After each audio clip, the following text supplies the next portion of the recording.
It's hot here. All right, we are live. Thank you for joining us today. Today we're going to be looking at Islamic Dawah techniques, Islamic argument techniques. We're going to investigate whether they're based on the pursuit of truth or whether they're based on winning. And spoiler alert, they are not based on the pursuit of truth. Before we get started, we have comments here from a Muslim, Mr. Rambo 7, which we'll keep in mind as we're going through the presentation. Not so much the content of the comments, but the tactics he's employing here. The first comment: the resurrection was based on strong delusion. Christianity has blood on its hands. Islam uplifts Yeshua. And we have this one. To the Christian, might Islam have it right about the son of Mary if the Old Testament and the Tanakh and message are different? And this one, Yeshua, Jesus as God is idolatry. Lloyd, what are some of the techniques that Mr. Rambo is employing here? Yeah, interesting. I actually just want to jump. He says here, Phil Haraya, in the sense that it is a part of Islam. However, Christianity has relic that can forgive. Right? I just want to mention that this is interesting. He says, so put it this way: Christianity is wrong, evil, misguided, false, because it has a relic that can forgive. Now, notice the black stone in the corner of the Kaaba, or shall I say that the trinity of three little black stones that were broken and glued together with tar, that trinity of three little tiny stones called Allah, that loves to be kissed, loves a kiss and a cuddle, that black stone can forgive your sins. Right? That is very clear from within the Islamic sources that kissing that black stone, touching that black stone, removes sin. So if having a relic that can forgive sin is evil, wrong, false in Christianity, how is it not false in Islam? How does that not disqualify Islam as a false religion too? Then, I'd love Mr. Rambo 7 to explain that particular, little statement that he's made there. If it's bad in Christianity, how is it good in Islam? Because then it's equally bad in Islam. That makes Islam equally false. Please explain. So, yeah. So, hi everyone. Thanks, Thaddeus, for having me back on. And yeah, so I just wanted to to introduce this topic because it's one that we've never formally studied and it needs to be approached. This is like just an introduction to just talking about the subject of Islamic Dawah tactics, their form of attempting to always derail, take the interest, the focus, the topic of discussion, the subject off of Islam and always attacking Christianity. They cannot defend the indefensible, they cannot defend Islam, so therefore they will attack Christianity, and you'll start defending the Bible, start defending Jesus, rather than actually focusing on your point, which is to deconstruct the Islamic argument, to deconstruct the Islamic sources or the very poor logic or the non-existent logic they have. And this tactic arose in the 12th century, the early 12th century, under an Islamic scholar called Ibn al-Jabbar. He set the precedent of attacking Christianity rather than attempting to defend Islam. So this has become the norm for the last 900 years. And this is what we need to do, is to press them, not to defend your position, because then you're on the back foot and they are running the show, but we need to press them. And we want to talk about some of the tactics and ideas they have in place. So yeah, any update from you? Any thoughts from you? Yeah, well, I was going to bring that comment from Mr. Rambo up Oh, he has to as a go. separate one. He has to go. Isn't that Oh, shocking. coincidental? Yeah. I, I have to go. Just shocking here that as soon as he's asked to defend his views live, he has to leave. Such a shame. Exactly. I understand, but this proves my point that I just made. They don't defend Islam; they attack Christianity. And you mentioned one point. Sorry to interrupt again, but you mentioned, if I can, can I share my screen? Yeah, I mean, we don't want to jump into the presentation yet. We're still Yeah, on no, but there was something introductory he said that I comments, just but want to show okay, people sure, again. sure. Then I'll. He mentioned that what did you show? You said that they respect Yeshua, that they really give Where was that comment you made, please? Yeah, What was I it can bring reading? that back up. Islam uplifts Not this one. Yeshua. Yeah, uplifts Yeshua. So this is from the 14th century, if I recall, the 13th or 14th century. This is from the first or the second most popular Islamic polemic book. It became basically a bestseller of its day in the 12th or 13th or 14th century when it was written. These arguments are still in use today. When you read Facebook, YouTube comments, you will see the same arguments. Now, let me read. This is about Jesus. So, Jesus entered the vagina of a woman who eats, drinks, urinates, evacuates her bowels, and menstruates. Then he got attached to the inside of her abdomen, her uterus, and he dwelled there for 9 months, wobbling between excrement, urine, and menstrual blood. Then he was swaddled, put in the cradle, and each time he cried, his mother breastfed him. Then he went to the maktab along with other boys. Then he ended up being slapped on the cheeks by the Jews. So this is how they uplift Jesus in Islam, in Islamic polemics. This is how they defend Jesus by claiming that Jesus and yeah. Anyway, so I'll stop sharing that. Your thoughts, Thaddeus, before we.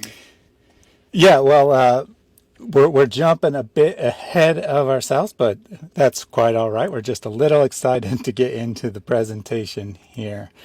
I did want to highlight this comment as well before I lead us in the opening prayer, however. The contrast to a Mr. Rambo. We had someone named Ridvan. I really want to thank you, David Wood, and the apostate prophet for getting me out of Islam. Leaving this cult was the best thing that happened to me, and I feel human again. And praise the Lord for that. This is ultimately why we're here. We're here to help those who are ready to think about their religion. We're here to help those who are ready to see Islam for what it actually is. With that in mind, let me open us with a word of prayer. Dear Heavenly Father, we thank you so much for this time together. We ask that you be with us today, that you guide our discussion, and that the material be used for the benefit of seeking Muslims. We give praise for those who are leaving Islam, such as our friend here. We know that Islam is not just false, but is downright evil. We, however, also know that it has a strong grip on the hearts and minds of those involved. We know that it is very difficult to leave Islam. We know that it requires supernatural intervention for anyone to accept you, to put their own desires aside and accept the true God that you are. As such, we pray that work in the hearts and lives of Muslims who watch this stream, whether now live or later on a replay. We ask these things in Jesus' name. Amen. All right. And one other housekeeping thing before we get to the actual presentation. Some of you have probably already seen that I launched a new channel yesterday that seeking to archive David Wood's content, preserve it after he deletes his channel next month. It's called the David Wood Archives. I have pinned a link to that, so check that out after this stream. Lloyd, if you want to talk for a couple minutes, I'm going to jump out of the stream and come right back because the browser is having some issues where it is freezing on my end. So Okay. I'm going to restart the... Okay, you best do that. Okay. Right, everyone, welcome. So maybe, can I share my screen in the meantime? Would that be a possibility? Yeah, go ahead and share your screen and I will put that up and then I'll jump out. All right. Hi, everyone. So let me introduce the topic. We are well aware that Islamic propagandists, these Dawagandists, are the most highly trained scholars to ever live in all of Islam. They outrank the they outrank every single Islamic source that we can mention, right? And they, of course, end up throwing every single one of these sources we provide under the bus. What was interesting this last week was someone said something and made a claim about Muhammad never hitting anyone, which I will show in a bit. I then showed him Sahih Muslim, which proved him wrong, right? He said Muhammad never hit a woman. So I showed Sahih Muslim, which specifically stated Muhammad hit Aisha. And then, of course, he told me that is a weak narration. That is a false narration. Sahih Muslim was a false narration. And then to refute me, he then quoted Sahih Muslim. And this makes no sense. And this is common. You'll notice here, I have this guy who tells us, Lloyd, you don't know how to question. Muhammad did not have a wife named Aisha. Muhammad never married. Yeah, so there you go. This is Muhammad never had a wife named Aisha. Muhammad never married. This kind of thing is common. Muslims will throw their own sources under the bus. They will lie about Islam. They will tell you the scholars are wrong. They will tell you the greatest scholars in Islam are wrong, are false, or wicked. They will tell you that the Islamic sources are all wrong, are misguided, are mistaken, yet Islam is true. Every source, every scholar, every hadith is weak, false, or incorrect. Every scholar is wicked, false, or lying, yet Islam is perfectly true. And you cannot trust the sources. You have to trust this random Islamic commentator. I mean, we all know this is gaslighting. We know this is false. And I just want to talk about this today, show some examples, and just talk about tactics we can use to deal with this and how to understand what it is they're doing and how we can start to think about countering this. Welcome back, Thaddeus. Good to be back. Hopefully I don't have any more computer issues. Yeah. So, yeah, I can stop sharing unless. Do you have anything you want to kick off with?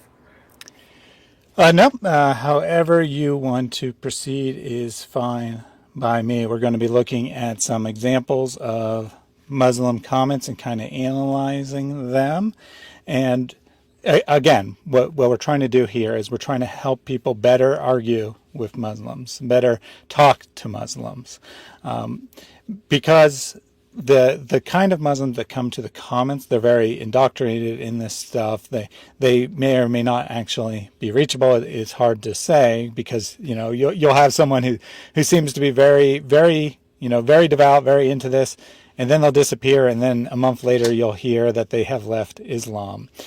But the average Muslim, while they won't be as indoctrinated, they won't be as familiar with the techniques, they're still going to have absorbed this material.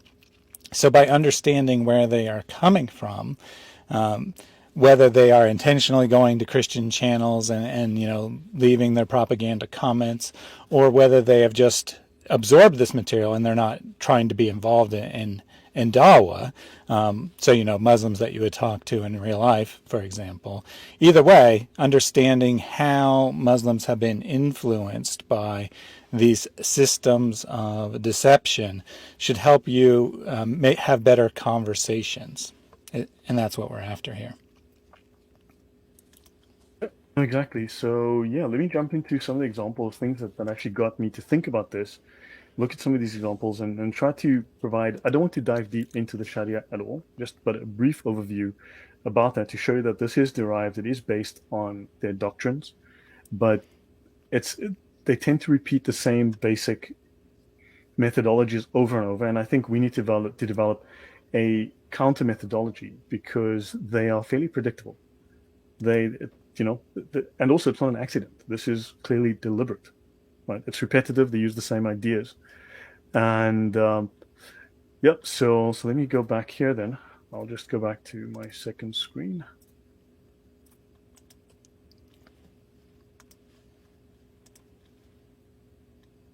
And let me add that back to the stream. There you go. Okay, excellent. Yeah, so lately, okay, so in no particular order. So I started posting this. Now, as you know, I've been doing shows with Jay Smith. I've done 8 episodes now, and I think I've got about 3 or 4 more coming out next week, and I'm recording with him again this week. So, and you may have noticed that Muslims fail to actually deal with the subject. When you read them, literally dozens of pages of Islamic law from the Sharia on amputations, they will suddenly start talking about amputations in the Old Testament, and they'll start talking about amputations in the Bible. Now, of course, when you ask them, please show me the amputations in the New Testament, they will then start talking about the Old Testament from 3,500 years ago. And when you ask them, okay, can you please show me amputations in Western law? Can you please show me which country has amputation as a punishment for crime in Western law? Can you show me when the last amputation took place in Helsinki, Norway, America, England? Can you please specify? Because we know this stuff is happening this week in Saudi Arabia, Pakistan, Afghanistan, and so on and so on and so on. Can you please show us, where this is? They will not answer because they know they have no evidence. They know they're lying. They know that they're simply desperately throwing this out. And yeah, so I've been giving this now. Imam al-Ghazali is regarded in Islam, in Sunni Islam, as the highest qualified scholar to ever live in Islam after Muhammad. Right? He is even more highly regarded than the 4 scholars, the 4 Imams, the Mujtahids Mutlaq, who founded the 4 schools of Sunni fiqh. Right? And he quotes us this hadith. Aisha angrily said to the Messenger of Allah, "It is you who pretend to be a prophet from Allah." So I asked them, was Aisha lying when she said Muhammad only pretended to be a prophet? I've never had a straight answer, not once. Now, this is a Sahih hadith from the greatest scholar in Islam.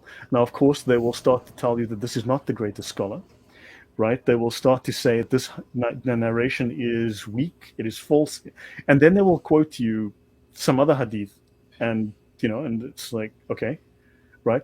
But understand, so now they will contradict themselves constantly. Now, for instance, another question you can ask them: was Allah lying, or was Allah telling the truth and I'm using it here because technically Allah is not male or female, right? So was Allah lying or telling the truth when Allah said he's the greatest of deceivers? So Thaddeus, was Allah lying? Was Allah telling the truth? I would say this is probably one of those rare instances where Allah was telling the truth. Yeah, no, but they cannot admit that Allah was telling the truth, and they cannot say that Allah was lying. So they will not answer, and they will make what is typically called non-answer statements. They will deflect, but they'll make non-answer statements.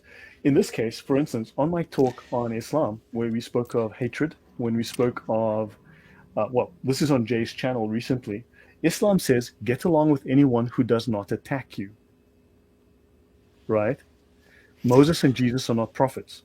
Okay, now those are non sequiturs. They don't follow, but fine. Those are just statements, provocative, and there you go. So I said, please show me in the fiqh where it says that. If you can't, we know you just made it up. I said, now the fiqh says to hate Jews and Christians, and I did a show with Jay, which will air soon. So there's a version of, and I will go into this in a minute, the Nicene Creed. So we all know the Nicene Creed, right? This is the standard beliefs of Christianity. This is an orthodox set of beliefs which is standard to Christians, right? However, most Christians do not know that Islam has a similar set of beliefs called the Aqidah, right? This is their counterpart, right, to the Nicene Creed. And in the Aqidah, it states Muslims are to hate those who are not Muslims. The people of Shirk, that's you, they are to hate you, specifically to hate you. This is an Islamic doctrine called al-wala wal-bara. So I've been asking this guy over and over, please show me where it says in your creed and in your Sharia law to love Jews, Christians, and non-Muslims.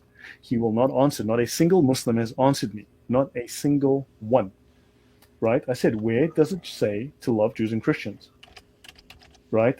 And he then says, you don't know how to question. Muhammad did not have a wife named Aisha. Muhammad never married. Fails to answer my question, and then lies. He literally just states this boldly and bluntly. This is not a good faith discussion. There is no good faith discussion. We cannot believe that they're having a good faith discussion. We need to accept it for what it is and then start to deal with it tactically, strategically, as the fact that we are dealing with an enemy that is going to lie to us, deceive us. Your thoughts, Thaddeus? Yeah, this is just insanity here to claim that Muhammad never had a wife named Aisha and act like it's us critics of Islam that are deceiving here. And this is truly astonishing. I mean, this is one of the most basic facts. I imagine kids probably learn this in the equivalent of kindergarten, if not before that. There's no Muslim on the planet who doesn't know that Muhammad had a wife named Aisha. But here this Muslim comes and he tries to act like that you're wrong, you don't know anything, and he doesn't care. He'll just say whatever he wants to say to try to make that true. Lawrence Exactly. did ask for the hadith where Aisha says that Muhammad pretended to be a prophet. If you have the link offhand, that's great. If not, we'll put it in the comments later. Yes. Book on the etiquettes of marriage. Give me And while one you're moment. pulling that up, Got it. I'll drop it in the chat now.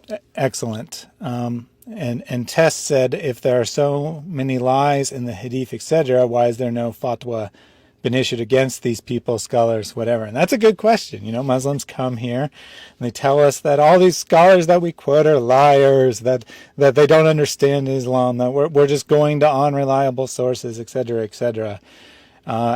I don't know if we've asked this exact question, but to say, where's the fatwa against them? But we've certainly asked, well, which scholars are reliable? Tell us which sources we can trust, and never an answer. Never an answer. They won't be pinned down because it's a game. It's whatever you quote that I don't like, I'm going to pretend is unreliable.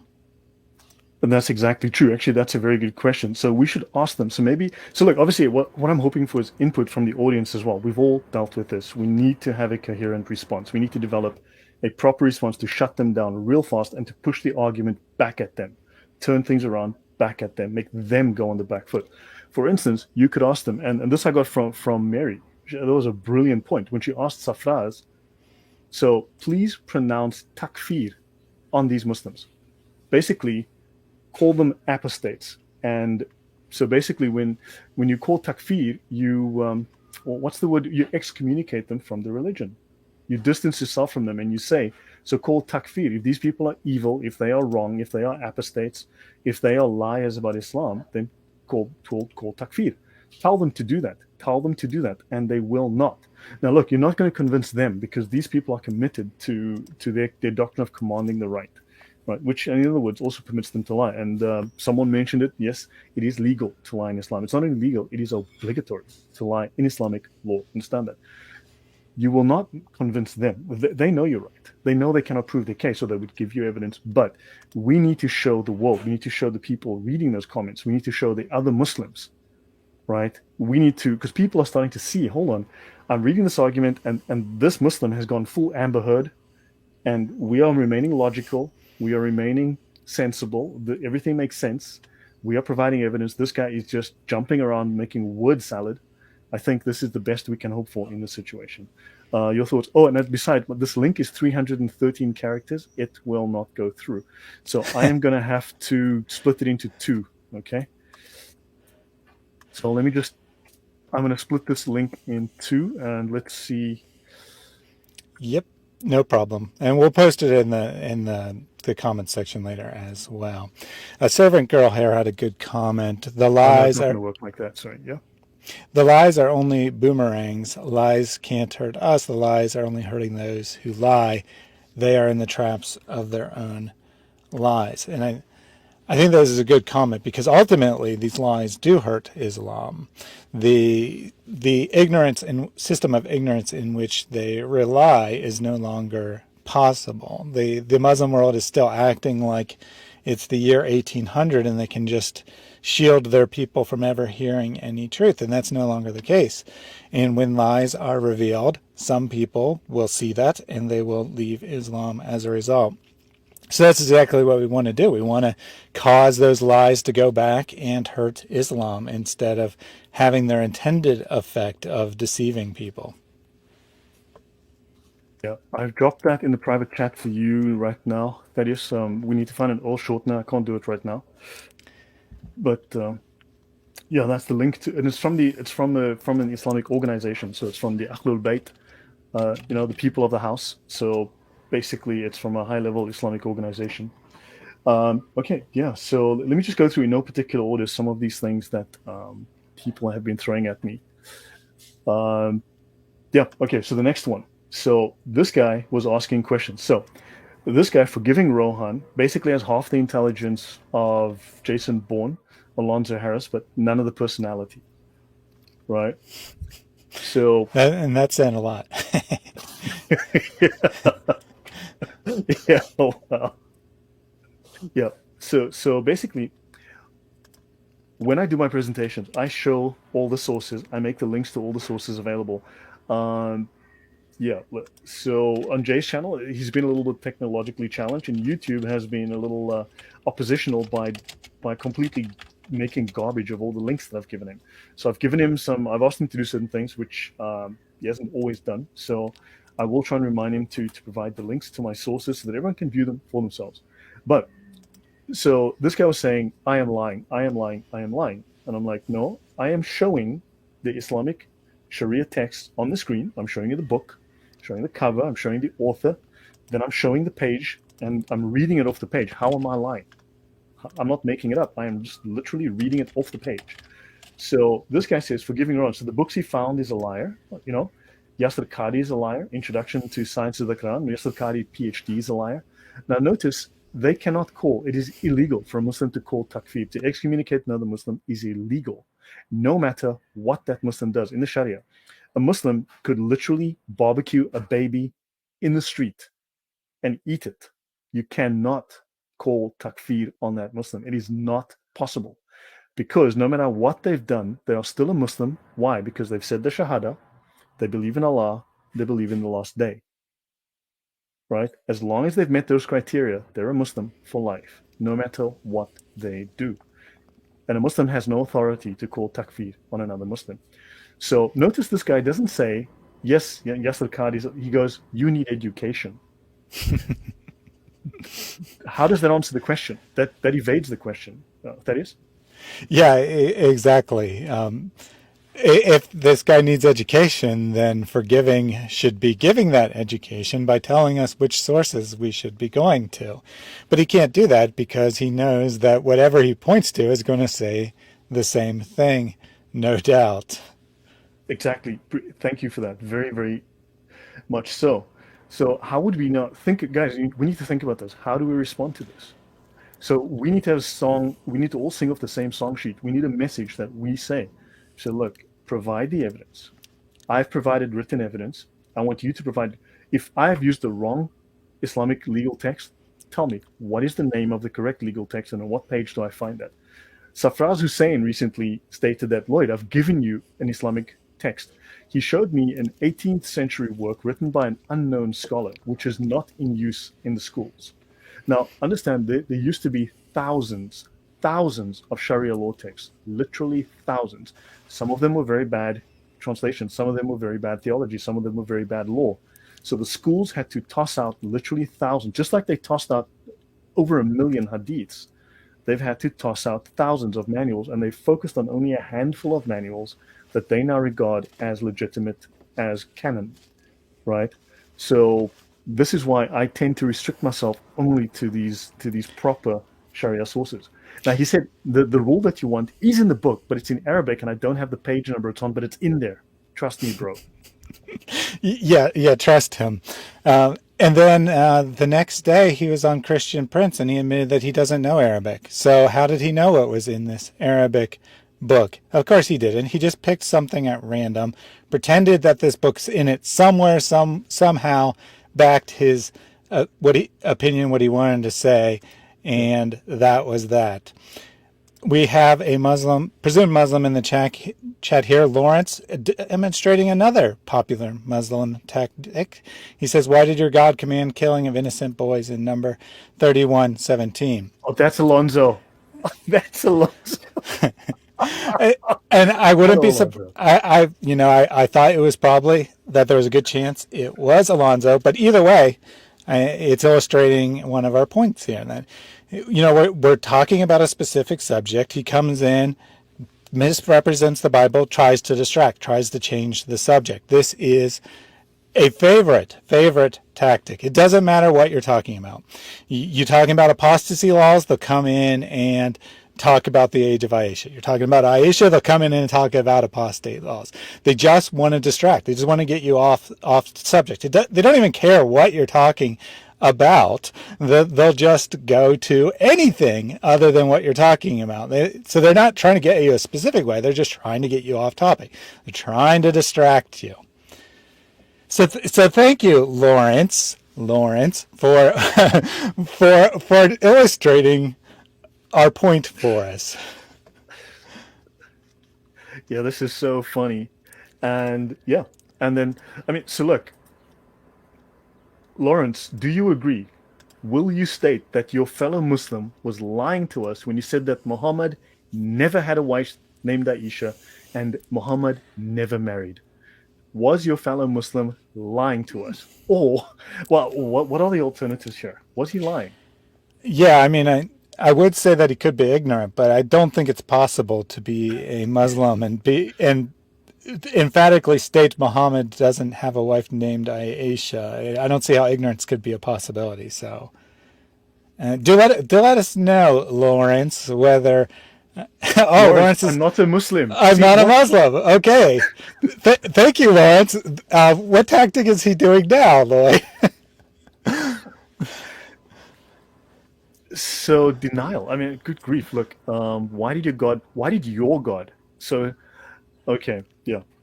So Well, it's interesting that they, Lawrence, if you're not a Muslim, why don't you prove it in the chat? Why don't you say that Muhammad was a false prophet and on the penalty of death, I assert that I do not believe in him. Type those words in the chat for us. Thanks. yeah. Fantastic. Notice that he's going to be changing that. Yeah. Okay, there's a handful of things I want to go through. So in no particular order, guys, I just want to bring up. So actually, let me go here while I'm here then. Let me go. Okay, we've already covered this here. Um, okay, but what they really think of Jesus, how they really think about Jesus. Just so you know, this book that I've just shown here, the one with the nasty things about urine and so on, is called Guidance to the Uncertain in Reply to the Jews and the Nazarenes. Right, if you go to my channel, and also it's in the description, my archive, just search for the names, search for the word uncertain or something like that in my Google archive, you'll find all my references. Another thing that I want to introduce today so that I can show you this is this book, okay, which Muslims want you to spread this everywhere and share the knowledge. This book is called In Defense of Islam. This is their updated, most, well, I think, most popular Dawah Ganda manual to teach people how to do Dawah, how to produce the arguments, where to find the data for the arguments, where to copy paste everything, and how to deal with Christian, polemics and apologetics. All right, we'll be going through that, and I will be talking about something that one of our favorite people, of course, Abrams said. But let's have a talk. Let's have a look at this guy, Asif Makki. Right, they Real come to, quickly before of course, they do. yeah, Troy said they come to distract, and indeed they do. But since we're talking about their tactics, I thought it would still be helpful to bring up his attempt at distraction. Yes. So yeah, I So want us you to go ahead and see this continue. Yep. identified. Sorry, go on. Yeah, I said go ahead and continue. So yeah. He hasn't denied Muhammad now, has he? no, he's gone silent. Yeah. Um, so also, like, I mean, I've been asking Muslims, please show me where in your creed, right? There is the creed, and I will show you guys the creed later. And where in Islamic law does it say to love Jews, Christians, and non-Muslims? Please show me. It should be a really simple answer. Oh, it's here. It says here, Allah says to love Jews, to love Christians, to love non-Muslims. I have not had a single answer. Lawrence, Muhammad is a false prophet, and I assert that on death. You have to dumb to believe Islam. My problem is the same thing. No, he's not answering. Notice that is your thoughts. That is. I mean, he more or less said that he more or less said what I said, but he added this: He you said he have to can't be do grammar. dumb to believe Islam. No, he didn't say that. He said he can't do grammar. Well, I can overlook that. Um, I need to look at his channel, see if it was created today. No, because this is called, okay, look, in law enforcement circles, rather in terms of manipulation of language, this is called, some would call this a give and take. You're giving something, but notice it's corrupted. Okay, it's not a clear statement. It is ambiguous because there's certain grammar that he's missing. But also he's taking away. So he's saying yes, but with the one hand, and he's taking that yes away by saying no on the other hand. He's saying, but this is the same thing you accuse Muslims of a barbaric Sharia law. Isn't that what Moses did? No, it's not. Right? So understand, this is you're trying to say one thing, but you're taking it away on the other side. This is not a clear, unambiguous statement against Islam. This is attacking Christianity or attacking the Bible because it's starting at A, but you're ending in Christianity, you're ending at the Bible. This is a typical tactic, this give and take. Your thoughts on that, Thaddeus? Well, yeah, thank you for pointing that out. I did pull up Lawrence's channel here, and look what we found. Joined June 26, 2022. Yes, I'm sure that someone just randomly joined YouTube today and came to my live stream to defend Islam, but no, they have nothing to do with Muhammad at all. I am astonished, though, that Alonzo here is willing to type the words. Muhammad is a false prophet. This just goes to show you the depth of his deception, that he is willing to deceive to the point that he's willing to deny his beloved prophet. Well, this is called taqiyya, isn't it? There's a name for that. Indeed it is. Right? As Now, long as you keep faith in your heart, you can say anything with your mouth. indeed. Now, traditionally, the view is that you can only do taqiyya when you are being threatened. However, there is a variance of opinion here, and clearly Alonzo feels that he can do it just for the benefit of Islam. That he You can, can do it, but it is legal to do it for the benefit of Islam. It is perfectly legal to do so. right, And so he's following the less restrictive use of the tactic. And to point out here, taqiyya is actually specifically denying your religious beliefs. So he is doing taqiyya. He's not just lying in general or following some other form of lying. He actually is doing exactly taqiyya. He's denying his religious beliefs. But I want to point out something else here. He comes into the chat and he thinks that by pretending to not be a Muslim, he has greater credibility. He implicitly is telling us that non-Muslims have more credibility than Muslims. And why would that be the case? Well, because we know that Muslims lie. He knows that Muslims lie. He knows he is lying. So he knows he doesn't have any credibility, so he pretends to be someone else. correct. And this is very common. Let's have a look. Yeah. I mean, so I'm going to show some examples of that as well. We've all seen countless examples, right? Yeah. Guys, in the chat, click on live chat. Don't, it often says top chat, but on top of the chat function, you'll see this little drop down. It says top chat. Click on that and go to live chat. Okay. So notice, yeah. So he's found an out to not call takfir on this other guy who claimed that Muhammad never married, right? So they will dance around and just exhaust you, and that's the whole point. The point is not to be drawn in to their game, right? Okay, Asif Maki. Okay, he constantly changes his title, but his name is Asif Maki. He's in England. He's a Pakistani Muslim, and excellent. Should they see it now? Well done. Okay, welcome, Farish. Good to see you, man. Okay, and notice now, Asif was claiming that he is Christian, and then when I called him on it, well, anyway, let's just read. This makes no sense. This guy has issues. Also, I am not baptized by water yet, but I am baptized by spirit because Jesus baptizes by spirit and not water. That's fascinating theology, but that's fine. So Christians get baptized with water. Lloyd, get your facts correct. When I called him on it, I've not said that I am a Christian. Okay. I've said that I'm with the Christians and the Messianic Jews, Hebrew speakers, and that I am a Trinitarian and a Muslim. He's a Trinitarian Muslim, right? Religion of Islam does not own the word Muslim. Muslim word existed before the religion of Islam because Quran say, basically, I am a Trinitarian with the Quran. That is incoherent garbage, right? And then this is common. This just confuses the issue because when I called him out, he eventually started to admit that he wasn't a Christian because I called him out because I know him from the year before. So yeah, and just let me know if you have any thoughts, Thaddeus. Okay, so what is Islam? He says, right? What is religion of Islam? After Christ, there is no religion to come, i.e., Muhammad did not start the religion of Islam. As I said, Mo has to have been on Christ's side to have been a true prophet. So Muhammad had to have been on the side of Jesus to be a true prophet, and no religion would he have introduced, and he would be with Christ, e.g. Isa, who was crucified and rose up. I accept Isa was crucified. If you're not happy with that, tough. That wasn't the topic of the discussion. So now he's trying to align himself with Christianity to give Muhammad legitimacy. I mean, that is your thoughts on this, because this is gobbledygook. Yeah, well, I don't say this to be mean. I think in this case, Asif probably does struggle with mental illness. That said, he is getting this material from someone.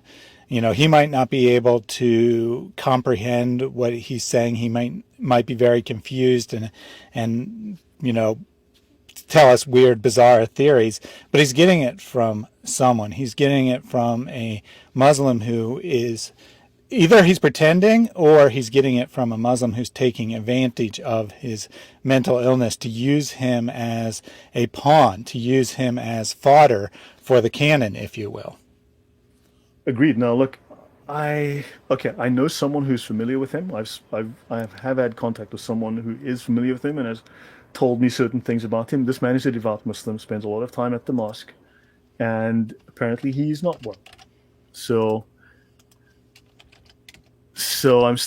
I'm still not answered with whether you believe me or not. I'm not a Muslim. That I swear. That's Lawrence again.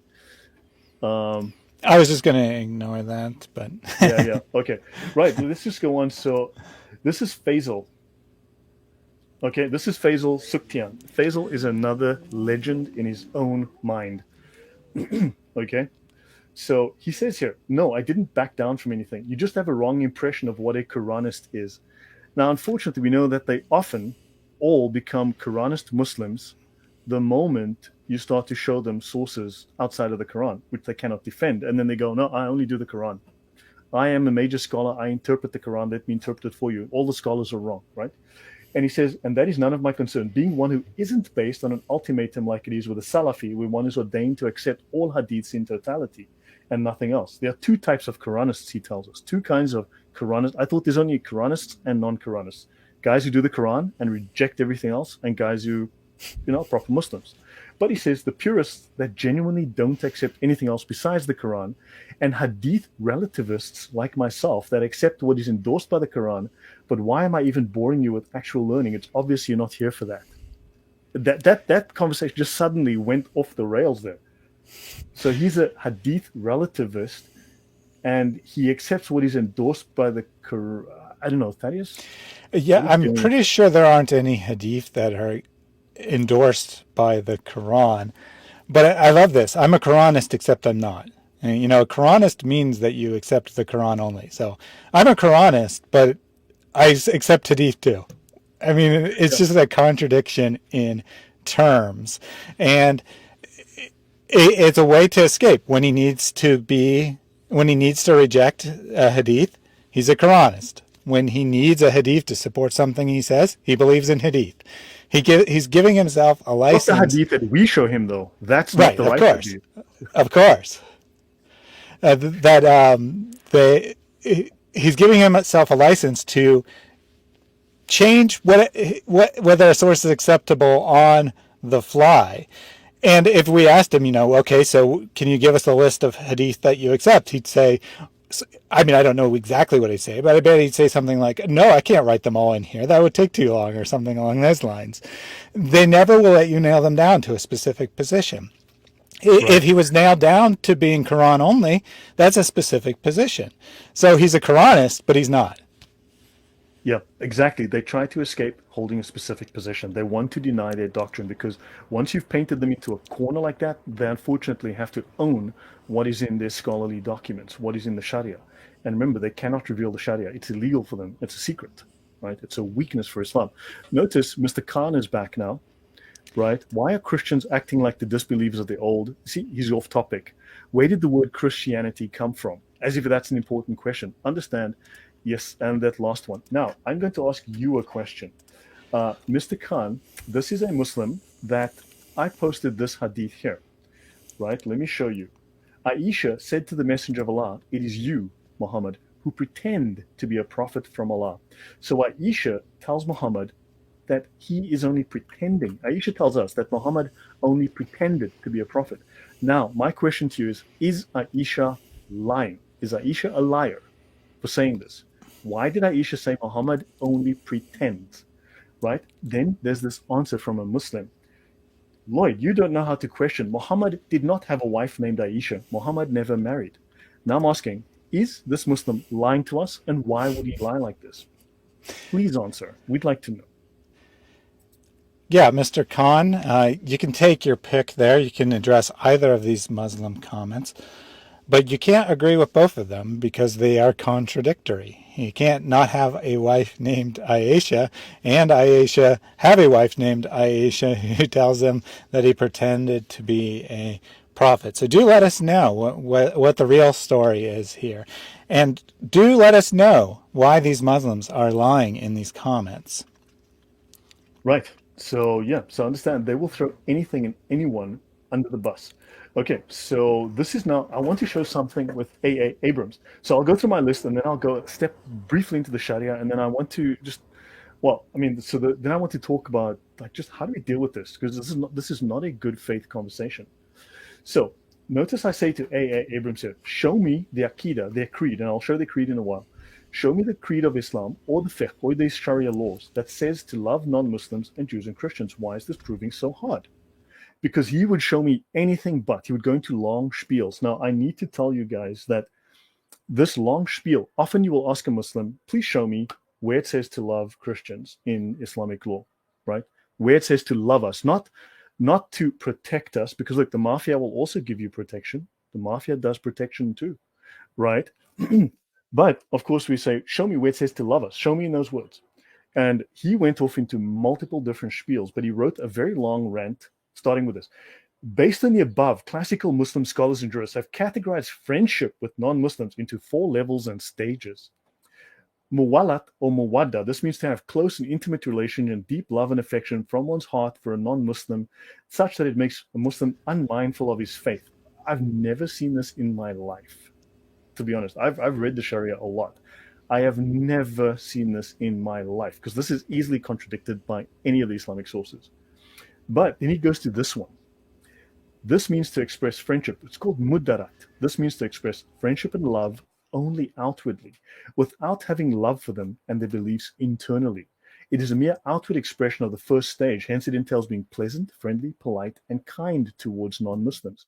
It involves expressing good manners, courtesy, and good behavior towards fellow human beings.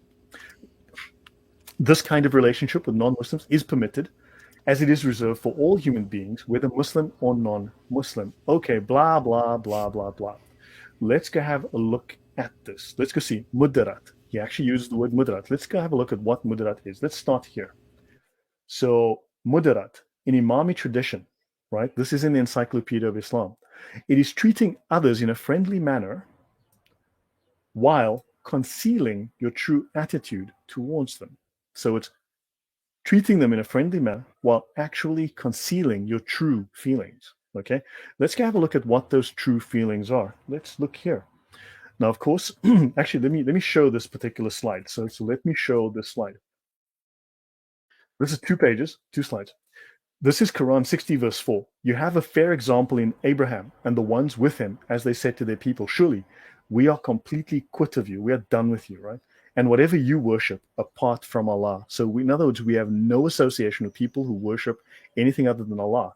We disbelieve in you, and between you and us enmity, which is in the dictionary defined as hostility, hatred, ill will, animosity, antagonism, has appeared. And abhorrence, which is defined as extreme repugnance, loathing, abomination, forever until you believe in Allah alone. So we will hate you with abhorrence, with loathing, with antagonism, hatred, until you believe in Allah alone. This brings us to the doctrine of al-wala wal-bara, disassociation and enmity, loyalty and disavowal, loyalty to the Muslims, love for Muslims, and hatred, absolute, abject hatred of non-Muslims. Now notice it says in the doctrine of al-wala al-bara, after loving Allah and His Messenger, Allah obligates us to hate those who oppose Allah and His Messenger, those who are non-Muslims, right, who will not accept Islam. And the Islamic belief, the Aqidah, this is their version of the Nicene Creed, their equivalent of the Nicene Creed, obligates every Muslim to hate the people of shirk. That's you.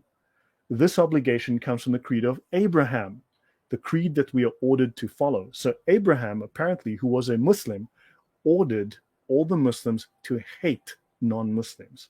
And this is what Abraham apparently taught, and this is what Muslims are doing. Your thoughts, Thaddeus, before we go to the stupid, what a dumb comment by this stupid Mr. Khan.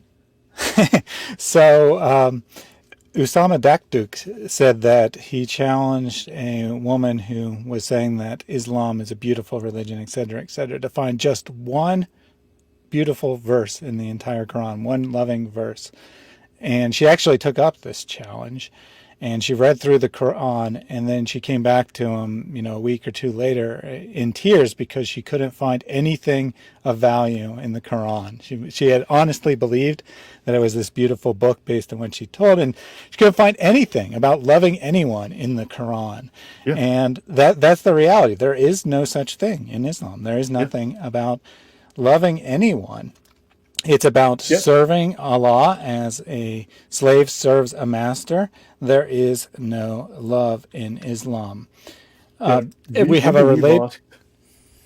Remember, we've asked Safraz to show us why the Sharia is beautiful. He was not able to do so. Yeah, he just got up there and kept asserting that he believed it and that it was beautiful, but he couldn't provide any reason. Servant Girl has a related. Stop sharing for a moment. Go on. Servant Girl has a related question here. So why so focused on Christians and Jews? Why is Islam so focused on Christians and Jews and not the rest of the world, East Asia, Buddhism, Hinduism, and other religions? I'll let you share your thoughts first, and then I might have a couple thoughts as well. Well, you know what? If I may, I just need to do one thing, Thaddeus. I overlooked something, and I will answer her in just a moment. If I may, I need to share my screen again. Sure. And my apologies. On that point that we've just made about the doctrine of al-wala wal-bara, which is the hatred of non-Muslims, notice it says here, a jihadi gets the highest level of reward in Islam for killing and being killed in the way of jihad, right?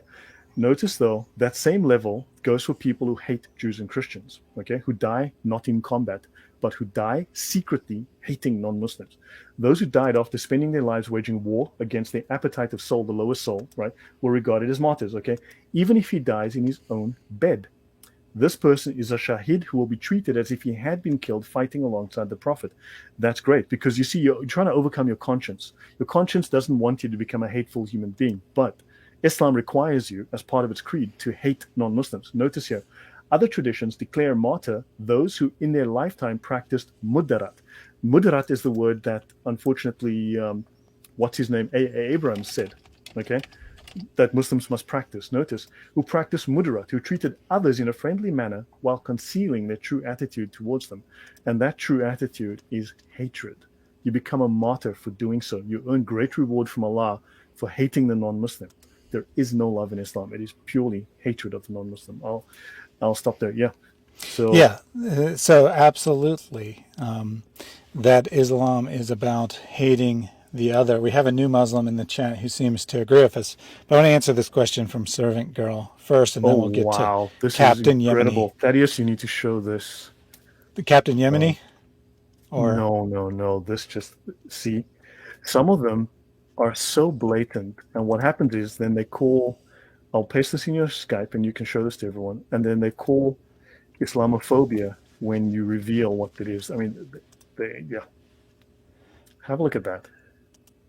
Yes. Okay. Let me share the screen. Here's another one. Some of them are very open about it. There we go. So this is the first one you sent me, which says, "Why are we to love you?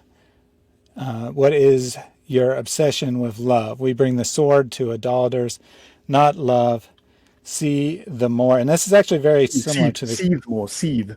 Oh, Seethe sorry. inside, emotionally. Yes, sorry. I corrected an error that wasn't an error. Sure. And then Captain Yemeni in our own chat said something similar. He said, "Why in the world should we love enemies of Allah in the first place?" Now, And these then are the one being honest. And then the one you just sent me, "Yes, get ready, black flags and jizya soon." So here we have... You're an Islamophobe. Right. Are these Muslims making these comments to us? Are they Islamophobic? Because if we make comments like this, we're called Islamophobic. But isn't it, after all, Allah who made people Islamophobic by making Muhammad victorious by bringing terror upon people? Just thought I'd point that out. Yeah. But And Safraz Hussein says, please love and respect other religions. Where does it say in the Aqidah and the Fiqh to love and respect other religions? Please show me, Safraz. If you cannot show me, then I'm going to call you a liar, because you are. There is no such command. Yeah. So Safraz, are these Muslims, Abu Abbas and Captain Yemeni, are they false Muslims? Or are they telling us the accurate? And by the way, didn't you tell us, just like, I don't know, last weekend, that it was good to kill people who were not Muslims, Yes. who had left Islam? So make up your mind, Safraz. Should we love and respect other religions, or should we fight against other religions? He says no one should hate. That's astonishing, Safraz, because you come and you spew your hate on my channel constantly. So maybe you should follow your own advice and stop hating me so much. I believe you've probably even used the words that you hate Christianity, you hate Christians, you hate the Bible. But you just told me no one should hate. So Safraz, two things from you. One, I want you to tell us that these other Muslims are not true Muslims, and that they have misunderstood Islam and they're committing grave sins. And then two, I want you to tell us... We'll takfir on them for being false. Tell us they are liars. And then I want you to... I'm glad that you don't hate me, Safraz. I don't hate you either. I want you to tell me, however, where your Quran or your authentic hadith tell you to love people of other religions. Yeah. I want you to tell me... Show us in the Aqidah. Show us in the Sharia as well. Where does it say to love Jews and Christians? Please show me the place in those words. Yes, I want specific sources. I don't want... Well, it's in this book somewhere. I don't know the page number. Give us specific sources that are reliable in Islam. We'll be generous today and say that we're going to allow you to use any source you want. We're not even going to restrict what it is. I just want you to show anything in Islam that backs this claim that you should love and respect other religions. Luckily, Captain Yemeni is not on the same page as Safraz here. He says, I don't love you at all, fellas. Well, we still love you, Captain Yemeni. He's being honest. We are enemies of Allah. Right? And he's instructed in his Aqidah to hate us. But I bet you Captain Yemeni won't be willing to say that Safraz is lying about Islam. Captain Yemeni, put in the chat that Safraz is lying and he is not a true Muslim because he is teaching lies about what Islam teaches.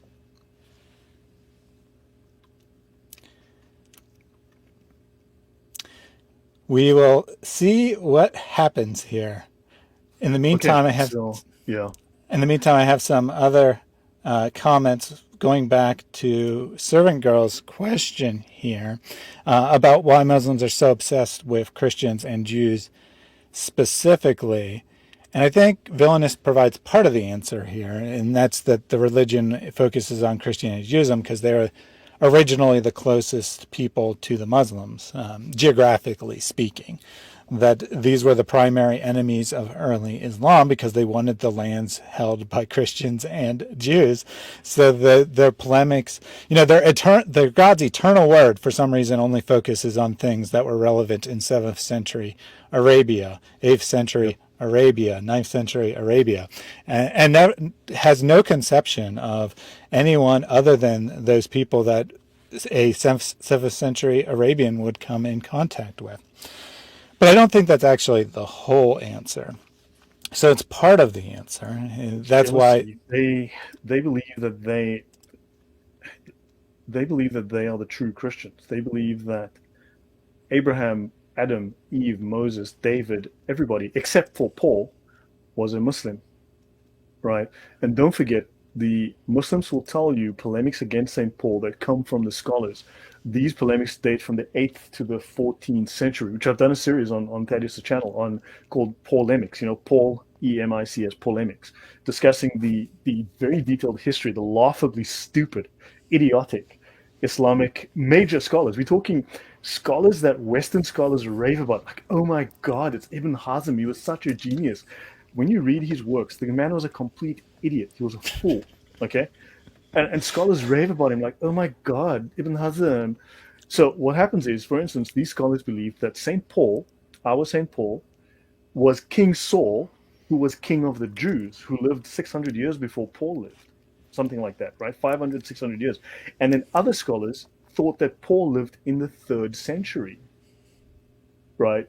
And these polemics are what Muslims are using from the very same scholars. I mean, the arguments are derived from these works by these scholars who thought Paul either lived 600 years prior or 300 years later, and it's idiotic. It's stupid. I mean, it's ridiculously funny when you read it, but and you're like, and these guys are repeating these arguments. These scholars didn't even know when Paul lived, right? So yeah. Somehow they know these arguments, if we can call them that, against Paul and how he must be a false prophet, but they don't even know when he lived. He either lived in the 9th century BC or he lived in the 3rd century AD. They can't make up their yeah. mind about when Paul lived. And they say Muhammad's the first Muslim, Mick Emes is right. And then Adam is the first Muslim, Abraham's the first Muslim, Khadija's the first Muslim. You're like, okay, they're all the first Muslim? You're like, huh? So Hey, don't forget that there's also a random Egyptian that was that the Quran specifically says was the first Muslim. oh God. Yeah. Yeah. Okay. So I'm going to share my screen. I just want to show you guys one more thing, which is the actual creed of Islam. Okay. Oh well, sorry. Yeah. Before we Oh, move yeah, sure, on, sure. just to finish this question from Servant Girl. So I think it is partially historical. Despite its claims, Islam doesn't have any knowledge of the world other than what a normal person of the 8th century living in Arabia would have. But it's also partially demonic. It's partially specifically designed to be an anti-Christian religion, that it's not accidental that it denies the core beliefs of Christianity specifically because, after all, it was started by a cave demon who squeezed Muhammad. So when you keep that in mind, it doesn't actually come out that surprising that it wants to attack Christianity. It wants to attack truth. Satan doesn't necessarily care if people are following Islam or they're following Hinduism. Those are both equally fine in his mind because they're both equally false religions. But if they're following Christianity or they're following Judaism, which is Christianity is the completion of Judaism, that's a big problem because then they're actually following the true God. And that needs to be counteracted by these satanic demonic forces. Yeah. No. Very well. Very good answer, I think. Marianne Brian Gruheim says that Paul became a non-Muslim the day an Abdul actually cracked open the first Bible, and that's actually what I do say in the talk. Once they actually got a hold of the Bible, they realized, like, oops, we made a mistake. That's exactly what I state in the talk. Yeah. Yeah, that's definitely a good one. I'll put a link to that in the description. Yeah. Our two If I have parts on to, polemics. Yeah, Islam has two purposes, and one of those purposes is actually, let me bring this up, and then I will do the Akida if I may, Thaddeus. Yep. So to try and answer her question as well. So let me show this here. Islam, if you read Quran 4:157, okay, and it's rare that I actually quote the Quran. It's actually very rare. Islam has two purposes, right? Its religious purpose, right? Basically, to correct the Bible, to correct. So Islam rejects the gospel, and it wants to correct the gospel. It wants to correct this misunderstanding of the crucifixion, death, and resurrection of Jesus, and it wants to replace Jesus with Muhammad, right? Understand that Jesus is being replaced by Muhammad. Muhammad is the counterfeit Jesus. According to Islam, Muhammad is the real Jesus. He is the real partner of Allah. Okay? And then its political purpose, which is commanding the right and forbidding the wrong. This is the fundamental doctrine of Islam. But this is its religious purpose, to correct. And this is a completely Gnostic understanding. And don't forget that Islam, in its sources, does claim explicitly in the Sharia to be a Gnostic religion. Gnosticism was a reaction to Christianity, at least what people call Christian, anti-Christian Gnosticism. This pseudo-biblical Gnosticism was a reaction to Christianity, and it was denial of the Christian doctrine. And these stories of Gnosticism have literally made their way into the Islamic sources. The Gnostic Gospels are quoted copiously within the Islamic literature. These Gnostic stories are common. So it is borrowed from that, and it states so explicit in the Sharia. It is a Gnostic religion. So let me go to the Akida before I touch on this Gnostic thing. But notice, this is again, their equivalent of the Nicene Creed. Oh, and by the way, this other guy, what's his face? Whatever this guy was, Safraz. No. Safraz is saying, please show us. Yep. Yeah. Right. We'll come back to Safraz. I want you to finish your presentation first, but just to reiterate, the challenge of Safraz is to show us anything that says to love and respect Jews and Christians, to love and respect people who are non-Muslims. The verse that you quote, or the hadith that you quoted there, has nothing to do with that. Yeah, correct. Show me, where does it say love Jews, love Christians, love non-Muslims? Show me where it says that in your Aqidah, in your fiqh. Show me. I'm waiting for it. Not a single Muslim has answered. Now, on this point, so we have here the basic orthodoxy. This is their equivalent of the Nicene Creed. If you're Christian, we all say the Nicene Creed, right? This is the Aqidah. It comes from the 9th century. Aqidah refers to those matters of faith which are believed in with certainty and conviction in one's heart and soul. They are not tainted with any doubt or uncertainty, right?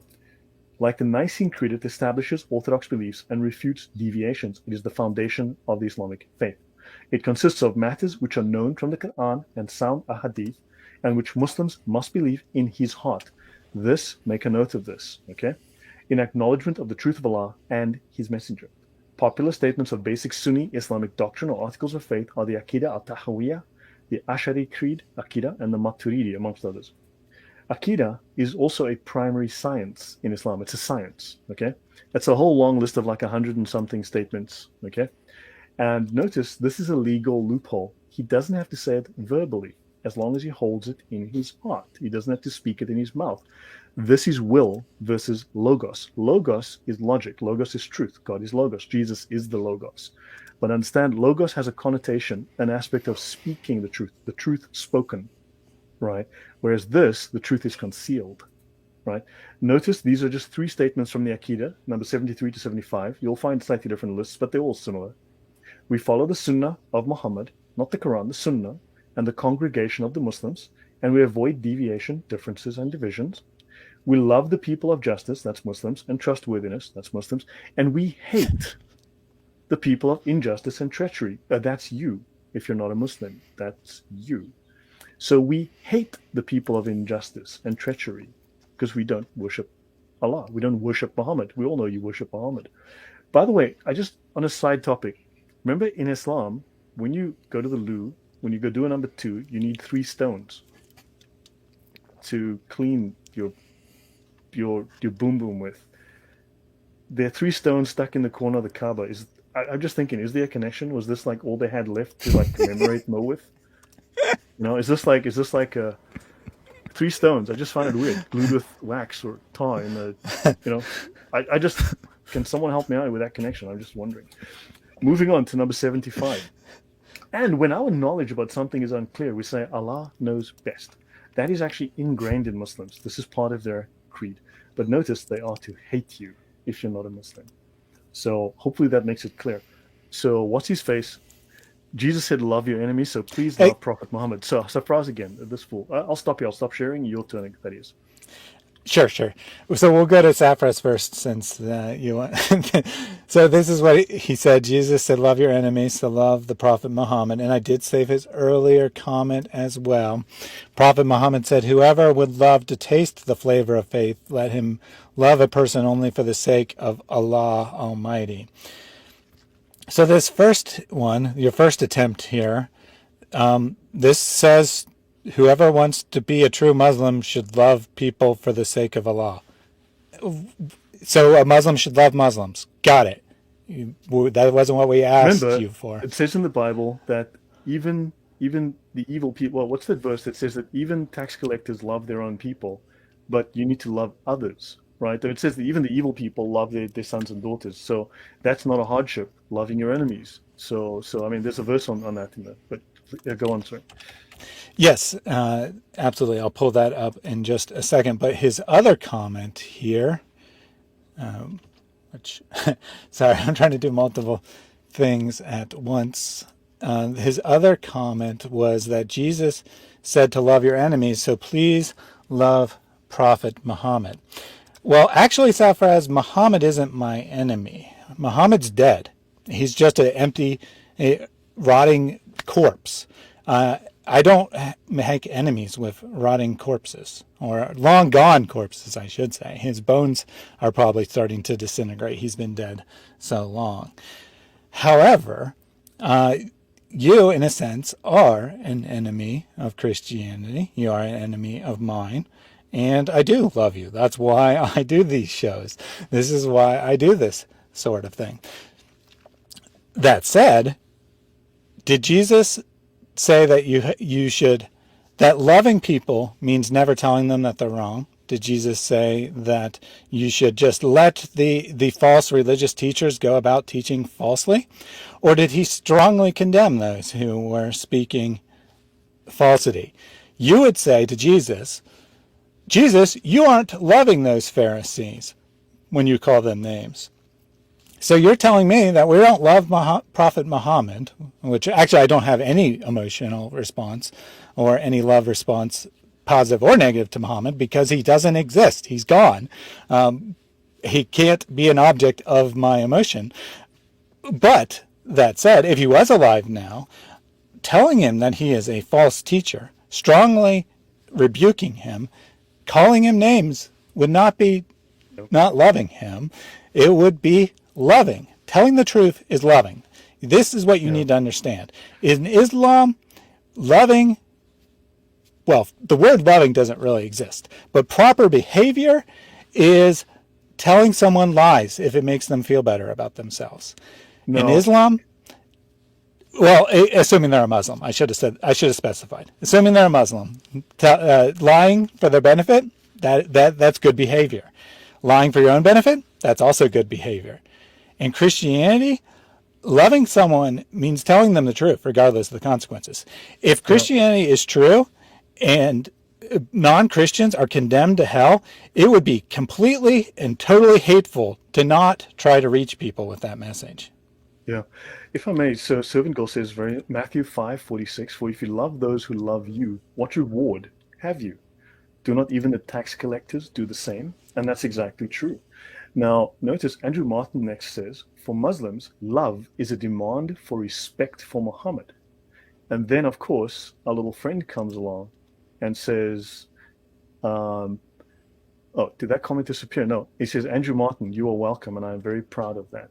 He's agreeing. That is the case. So yes, it's a demand. But notice, to love Prophet Muhammad is it's phrased as an invitation, but it is really a subtle, dishonest demand. It's a deception, right? It's trying to twist those words and to say, well, then you must love and respect Muhammad.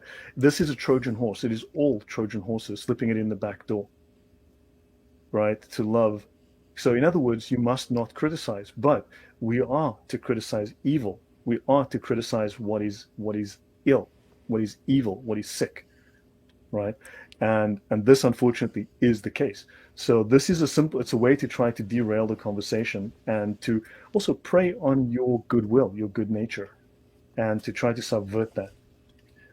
Yeah, Uh, absolutely. They're trying to take advantage of the fact, or at least the perception, that Christians are very nice, very hesitant to call other people wrong. And this is actually not really a Christian thing. This is a Western pop culture thing. But to the average Muslim, there is no difference between Christianity and the West. Even if half of many Western countries aren't Christians, they still view them all as Christians because they have light skin and that's all they can think about. Ajlal, which is presumed to be Alonzo, which I don't know why he went and created another account since I hadn't actually blocked Lawrence yet, but I guess he was exposed and needed to create a new account. He asked, "Do you love me?" Rewind the tape. To love someone is to tell them the truth when they are in grave error and their soul is right, in danger of eternal damnation. right. Yeah. So yeah, I wanted to do one or two more of these examples just to bring these up, and just to give us. Let me go back here. Yep.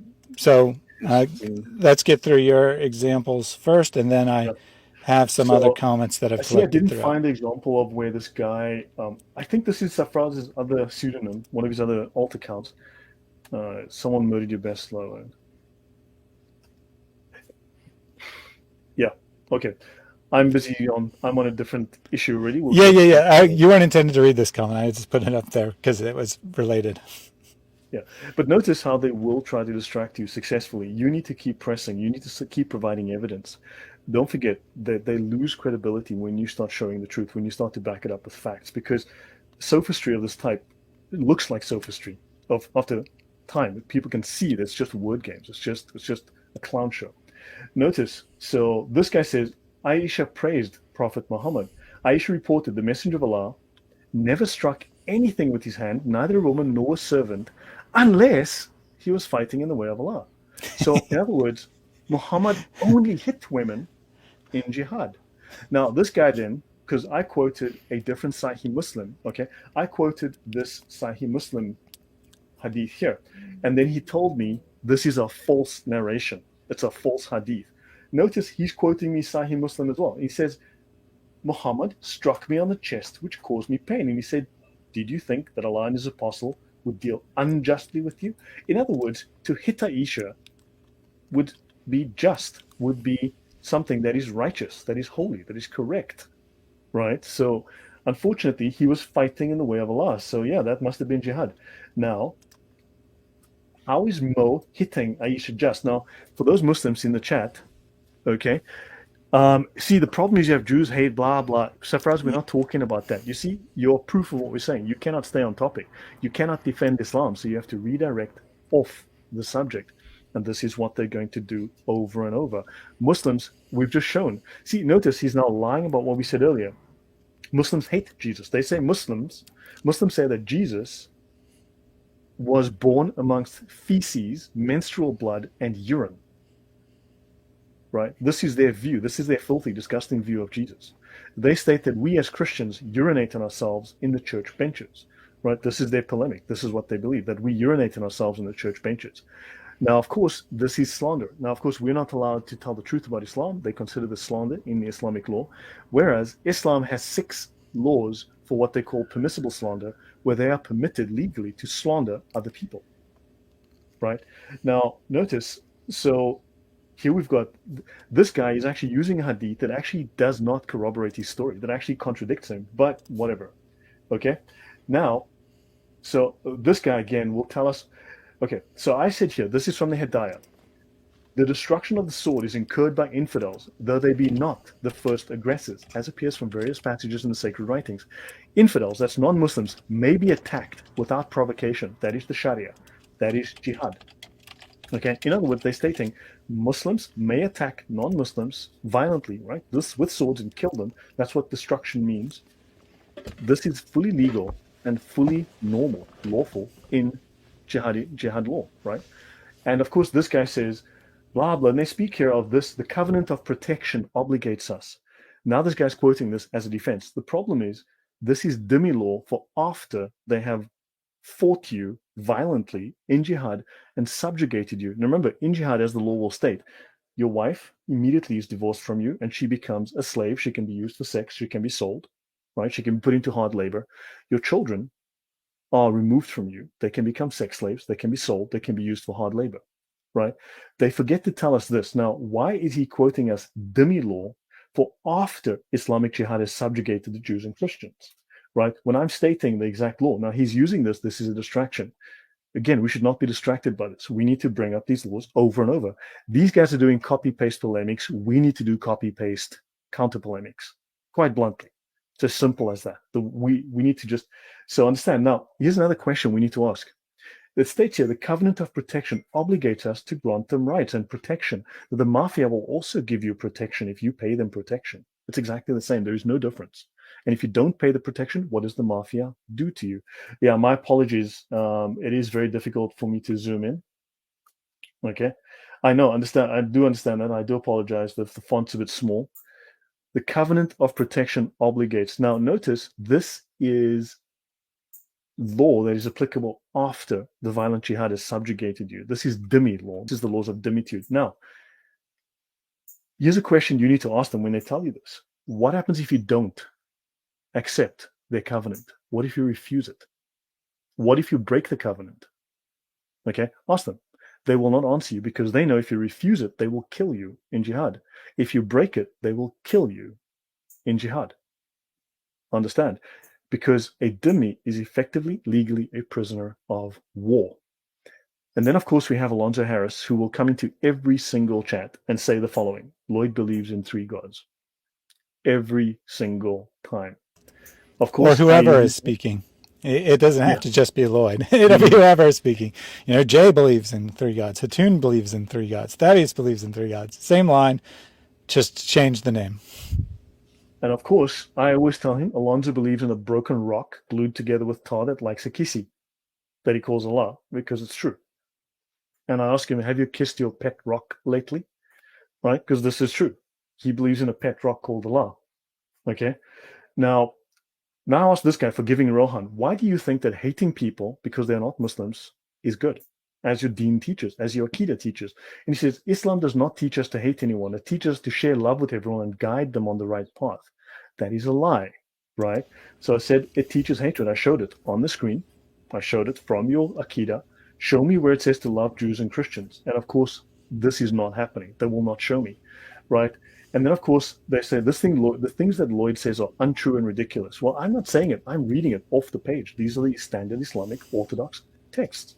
That's their creed, their version of the Nicene Creed, their particular, type of Nicene Creed. I'm reading it from the Sharia manuals. So, and then they will bring it into the Quran. Nowhere in the Quran is mentioned that Abraham hates Jews and Christians, right? Understand, the Quran is the lowest level of knowledge in Islam. There are multiple levels of knowledge in Islam. The Quran is at the absolute bottom. This is why lay Muslims must talk about the Quran and the Hadith, or some Hadith, because they represent the absolute bottom, lowest level, basic baby level, ABC, crayons needed level of Islam. Okay? This is Islam with crayons. If you know the Quran, that means you are at the absolute bottom, basic ABC crayon level of Islam.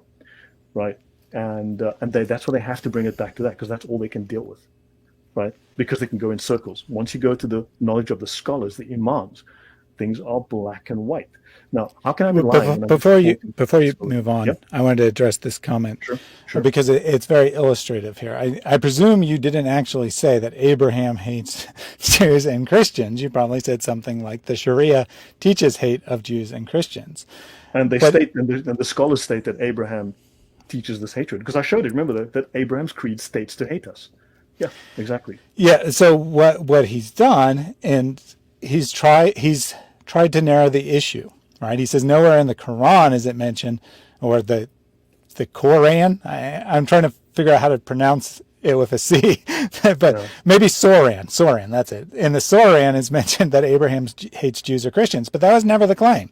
So That's he's actually the saying, old French spelling. That's actually the old French spelling. So this guy might be Indo Tunisian or Moroccan or something. That's the French spelling of the Quran. okay, well, I'll retract that then. I thought maybe he was trying to misspell it on purpose Yeah. to say one thing without saying it. But even ignoring that, he claims that you're saying things that are untrue and ridiculous, and then he says nowhere in the Quran is it mentioned that Abraham hates Jews or Christians. He's subtly changed the issue. He's Yeah. changed it from what you actually said to something else to try to make you look stupid. What he says is true. Nowhere in the Quran is it mentioned that Abraham hates Jews or Christians, but that wasn't the claim.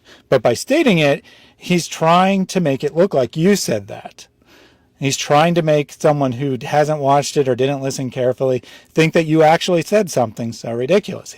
In other words, he's trying to gaslight here. He's trying to create a false reality and then refute that false reality. Agreed. Correct.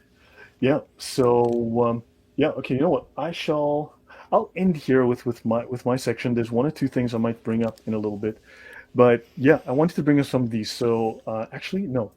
Sorry, my bad, Thaddeus. I need to go back to sharing.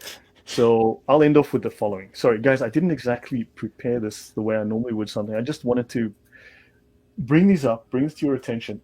By the way, this is my archive. Okay, this I give free to everyone. It has 1,400 plus books.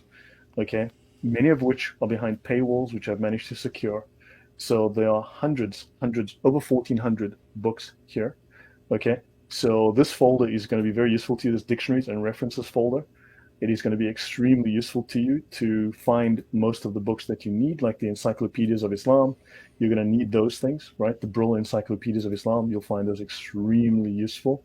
The encyclopedia of the Quran, you're going to find extremely useful. All right. All right. Now, also, sophistry, for instance, a couple of examples. Now, the scholar in the West that most cleverly described this kind of sophistry, this kind of lying, the tactics of lying. He described 38 tactics that these sophists commonly use. Now, the Muslims copied this from the Greek sophists, who were professional liars. Right? These were professional liars who developed an art of never being wrong. This was their sophistry. Right? Aristotle ranted against them. Right? He called them liars. He defeated them, and that's one of the reasons Aristotle was killed, because he was unpopular for defeating the sophists. Right? So these were people who could manipulate the truth. Right? Carry the opponent's propositions beyond its natural limits, exaggerate it. The more general your opponent's statement becomes, the more objections you can find. The more restricted and narrower his or her propositions remain, the easier they are to defend. So they will try to misrepresent your statement and make it broad so they can attack it. Okay? Right? Now, then, so do not let him misrepresent your statement by making it broad, and then he can strawman it by attacking something you didn't quite say. They use different meanings of the opponent's words to refute his or her argument. Schopenhauer made a list of these. Right now, they don't use all of them. They just tend to repeat some of them over and over, as we've mentioned about. Okay, they ignore the opponent's proposition, which was intended to refer to a particular thing. Rather, they understand it in a different sense and then refute it. That's exactly what this guy did. The example we just mentioned, Thaddeus. So they attack something different than that which was asserted. Okay. Hide your okay, so I'll use your opponent's beliefs against them. Notice they will always attack Christianity. They will then misrepresent it, right? And so on. They will confuse the issue by changing the words or what he or she seeks to prove, right? Let's see. They will state your proposition and show the truth of it by asking the opponent many questions. What is the meaning of Christianity? Was Paul really a Christian? Understand, they will go all over the place to try to distract, right? Okay. Make your opponent angry. An angry person is less capable of using judgment or perceiving where his or her advantage lies. Use your opponent's answers to your questions to reach different or even opposite conclusions. Right? So there's a whole list of these that are discussed. Schopenhauer's 38 stratagems or 38 ways to win an argument. So in English, these are better than in the German because the English translators have expanded upon them and improved upon them in the English. So this is a basis for understanding this kind of sophistry and the kind of tactics, the dishonest tactics. And this is fully legal in Islam. It's called adab al-jadal, right? It's a way of using sophistry and rhetoric to falsely dispute. It's disputatio, to undermine an argument, to undermine the opponent, not to find truth, but to win at any cost. I'll stop there, Thaddeus. Up to you next. All right. So we have a number of comments that I've selected from throughout. We have some good Muslim participation today. So first of all, I just want to say thank you for the Muslims for showing up and helping us demonstrate your tactics. I also want to encourage people to look at that document later. You'll see, although it's not actually written about Islam, you'll recognize a lot of the tactics on the list. I personally think that the most commonly used tactic is pretending to answer the question, giving something that can be read as an answer, but they're actually in their mind answering something different, so that they can not be lying in their mind because they're deceiving you, but they're not lying because it could be technically true if you read it the way they intended, even though they know you'll never read it that way. So Ajlaw has been blocked for being Alonzo. And we'll start with these comments related to that from Captain Yemeni. Alonzo is our hero, brother. Why have you blocked Alonzo? You can't handle him, eh? So here is who you just called a hero, Captain Yemeni. Alonzo came on this channel. He had many conversations where he embarrassed himself to the point where he had to delete the thread because he was shown to be contradicting himself, to be false, people calling him out for supporting on Islamic beliefs. He deletes the thread. He promises to come on. I offered him 20 minutes to give a presentation on Paul, uninterrupted, on saying whatever he wanted. He was going to claim that Paul didn't believe that Jesus was a human being, and or that Jesus never existed. Very interesting position, and by interesting I mean one of the most ridiculous unacademic positions on the planet. But in any case, he was offered 20 minutes to give that presentation uninterrupted, or if he wanted more time, all he had to do was tell me he wanted more time. He agreed to a specific time at a specific day. The day comes, he doesn't show up. But lo and behold, one of his aliases in the chat, pretending not to be him. And then the next a couple of days later, he says, "Oh, sorry, I had a family event. I couldn't make it. I'm going to upload it on Tuesday. Or can I present it on your channel on Tuesday?" I said, "No, you were given a specific time and date 2 weeks in advance. You agreed to it. You don't get another chance. But here's what you can do. You can upload it on your own channel. Until you do that, I don't want to hear another thing from you." He said, "Okay, I'm going to upload it on Friday." Friday came. "Oh, I'm waiting till Sunday because that's when you get the most views." The guy has 2 subscribers. He wasn't going to get any views, regardless of what day. He was going to go on a 300,000 channel. He's going to upload it on a 300,000 viewer channel. Yep, that's his fifth lie. So that was his next lie. After that Sunday came and went, he said, "Oh, I've contacted a channel and they have like 300,000 subscribers and I'm going to upload it there." I asked him the name. He eventually gave me a name of a channel. It had like 60,000 subscribers, but whatever. Waited a week, came and went. Never uploaded there. Kept asking him about it. He never would respond to it again. It just went out of his mind. Me twice, you once, and Mary once. So it's 4 times he hasn't pitched. Yep. So then I blocked a number of his accounts, and then Mary decided that she would have a debate with him. So I gave him another chance. Beyond all reasonable things, I gave him yet another chance. He's been blocked a dozen times, and I've given him a chance every time to stop lying, to give sources, etc. So he promised to show up for a debate at a specific time and date. The night before the debate, he said he'd be there. 15 minutes before the debate, he was posting on another channel. Of course, he didn't show up at the start of the debate. Halfway through the debate, one of his aliases shows up in the chat and says that he doesn't have to come on and present because we changed the terms. So in other words, you are calling a guy who is running around like a chicken, making false promises, showing everyone how weak and pathetic he is. You're calling him a hero. This is what you respect, apparently, is people who lie and deceive and run and like scared little babies. Alonzo ran away from a woman because he apparently has less than half a brain. He is scared of his own shadow. But So that, notice also that Alonso is actually earning reward for this. He is commanding the right. He's actually earning reward. Also, he's playing with us. He's toying with us. He's distracting us. If you look at it from a warfare perspective, this is harassment tactics to wear down your enemy, to waste their resources, right? And then he turns around. Now, there is no good faith to this. There is absolutely no good faith to this. But he thinks that he is being intelligent. He thinks he's using his resources well. Of course, he's just making himself and Islam out to be complete fools by being such a coward and a liar, right? But he thinks he's getting reward for this because he is fighting for Islam. so Captain Yemeni said, "Lol, you can't brainwash me, mate. I know Alonzo very well." Do tell us how you know Alonzo so well. Do you maybe work in the same propaganda sweatshop? Do let us know. I've posted the link for the live chat.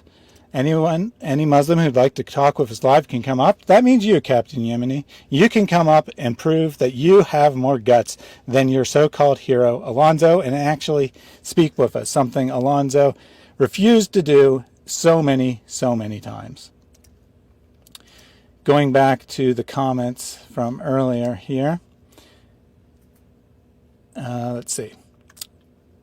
Marion said, which is the original Quran? I'll pay $10,000 to anyone who has it. There's a problem of the 30 plus different Quranic qira'ats readings, which is really different words and phrases in each Quran. So there you have it, Muslims. $10,000. You can assert all you want in the chat comments. You can gaslight us all you want about how there's only one Quran, and every Muslim knows this, and every Muslim has always believed this. But we know how to read. We know that if you have different words, it's not the same Quran. So $10,000, prove us wrong. Go ahead. Look, everybody knows the Quran was written in 1924, and then they dumped all of the fake Qurans in the Nile River, and then the Quran was rewritten in 1985 in Saudi Arabia. So you had a Quran that was written in 1924 in Egypt, and then it was rewritten. So the Quran is only 47 years old? Not very old. There's human beings older than the canonical Quran. Yeah, because Alonso loves to tell us that the Bible is only from 1600. Well, we know that the Quran is only from 1985. Indeed. So yeah, this was, yeah, sorry. So I have several other comments that I wanted to bring up. Please go ahead. Yeah. Let's see.